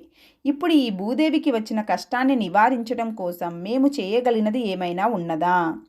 దేవేంద్రుడు కానీ, వరుణుడు కానీ, ఇతర యక్ష గంధర్వాదులు కానీ, చివరికి శ్రీ మహావిష్ణువు కానీ చేయవలసినది ఏదైనా ఉందా?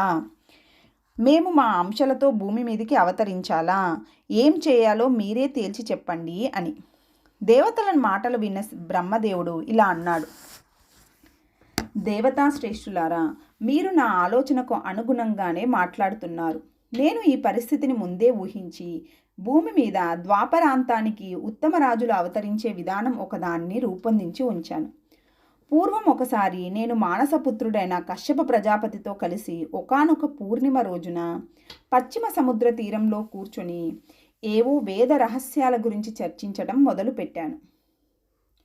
అది పూర్ణిమ రోజు కావటం వల్ల ఇంతలోనే సముద్రుడు పొంగి పెద్ద పెద్ద కెరటాలతో చెలియలి కట్టను దాటి నీటి తుంపర్లతో నన్ను తడిపేశాడు.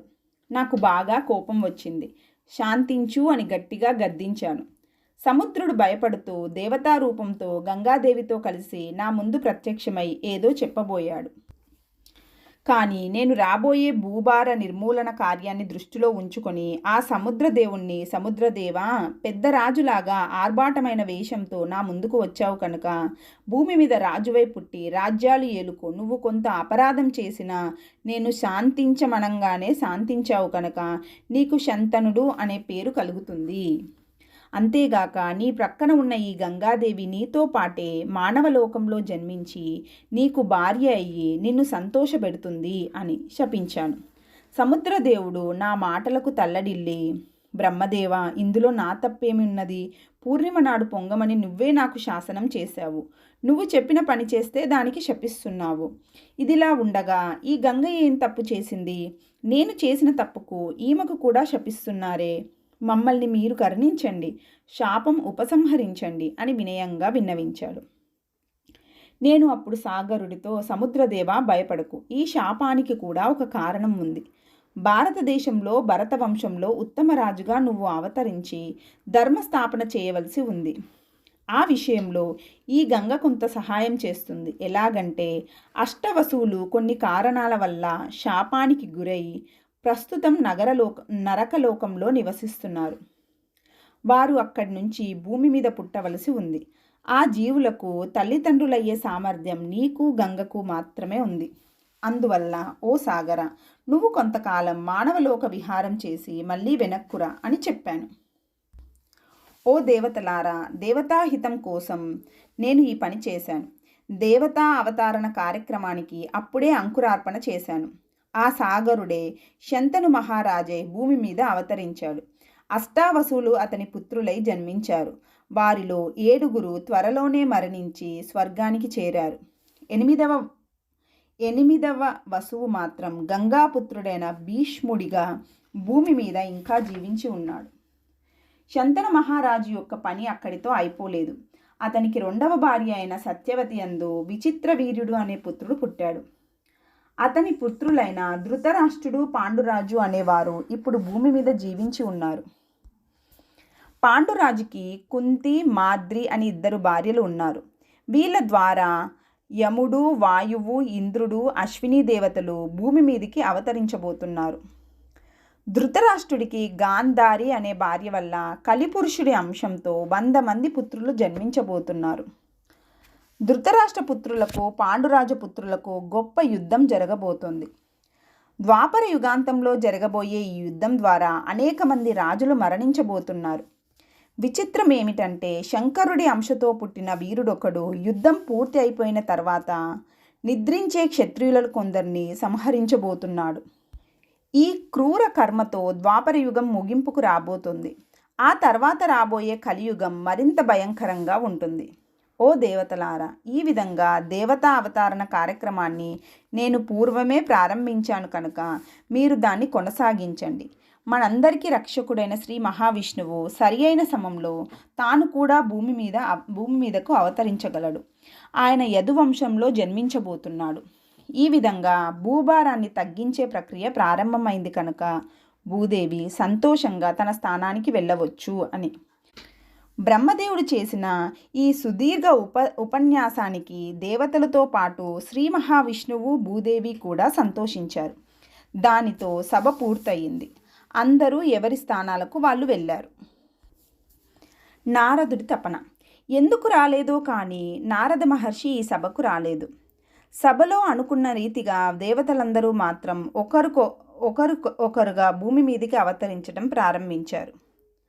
నిత్యము లోకహితాన్ని కాంక్షించే నారద మహర్షి ఈ విషయాన్ని గమనించాడు. దేవతలందరూ అవతరిస్తున్నారు కానీ విష్ణుమూర్తి అవతరించడం లేదు.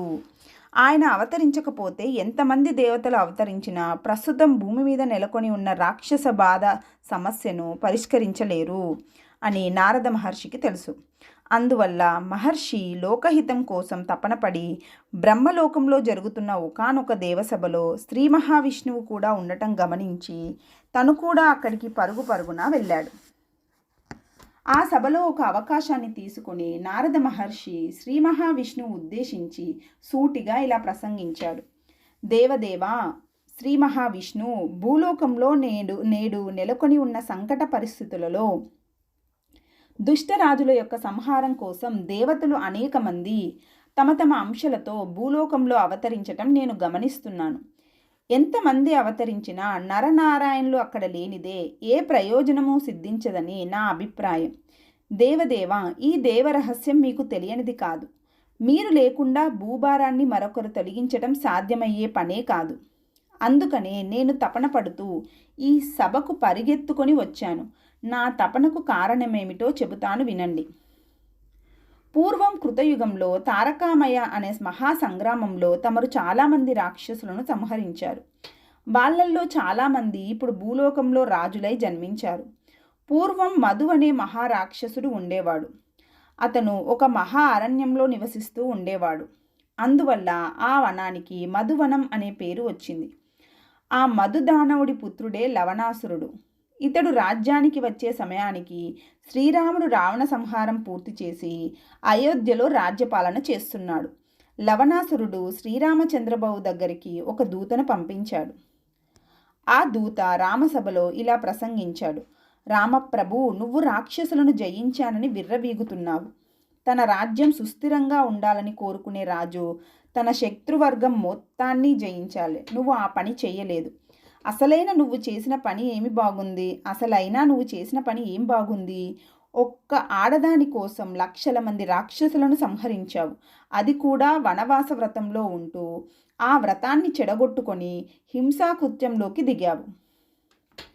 ఆ రావణాసురుడు నిజంగా ధన్యుడు. ఎందుకంటే ఆయన ఒక వ్రతదారి చేతిలో మరణించాడు. అది అలా ఉంచినా నీకు నిజమైన పరాక్రమం ఉండి ఉంటే నువ్వు ఈ పాటికి నా మీదకి దండెత్తి ఉండేవాడివి. నువ్వు ఆ పని చేయలేదు. ఇప్పుడు నేను నిన్ను యుద్ధానికి పిలుస్తున్నాను. దమ్ముంటే యుద్ధానికి రా అని.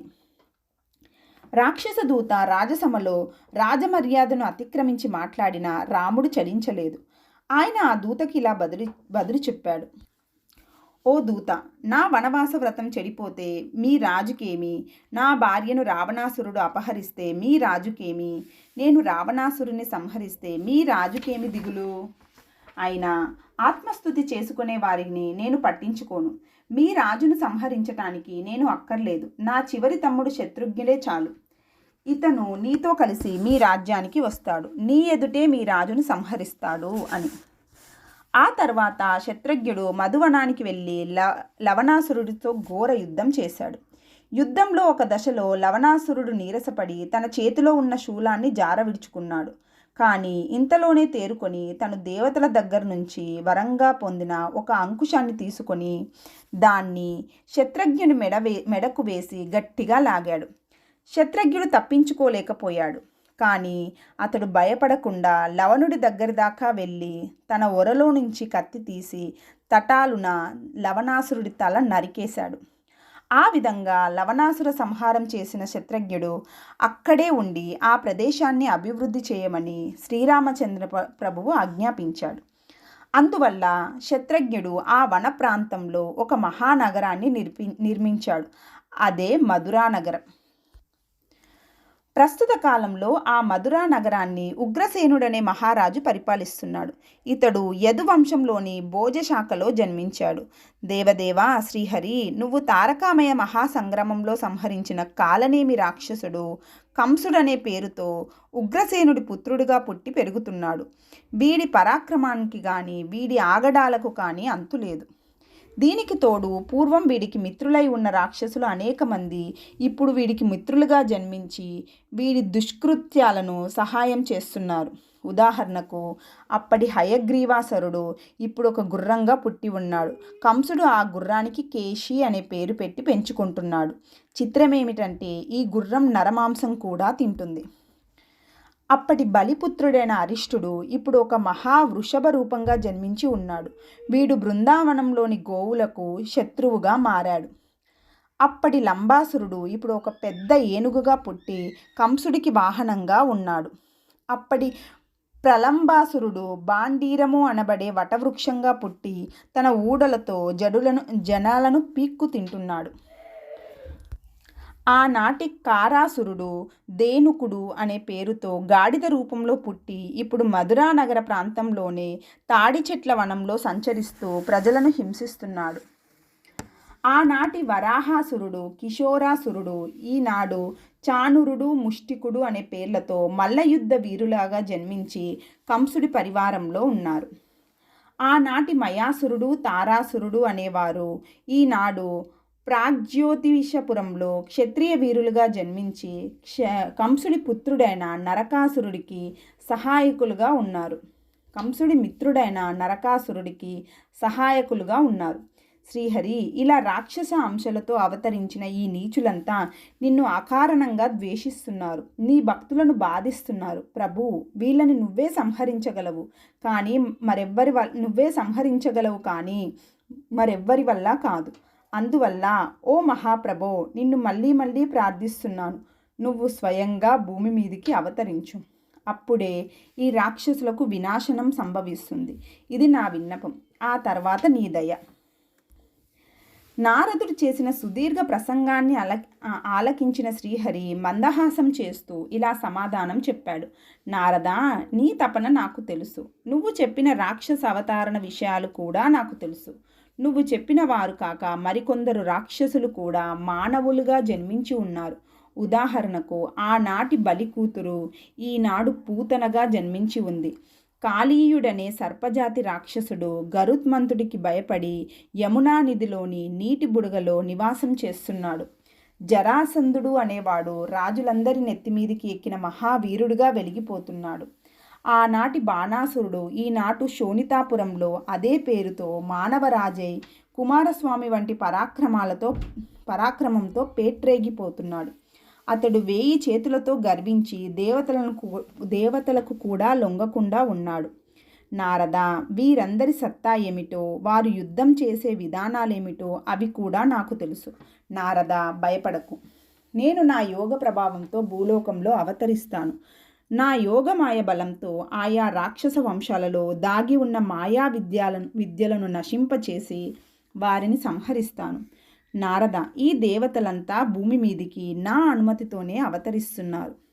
ఆనాటి మేరుపర్వత శిఖరం మీది ఆలోచన మండపంలోనే ఆ నిర్ణయాలు జరిగాయి. ఇక నేను స్వయంగా అవతరించవలసి ఉంది. అయితే నేనెక్కడ అవతరించాలో, ఎక్కడ నివసించాలో, ఏమేమి చేయాలో ఈ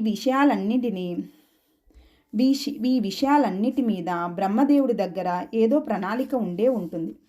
ఆ వివరాలు ఆయన చెబితే బాగుంటుంది అని.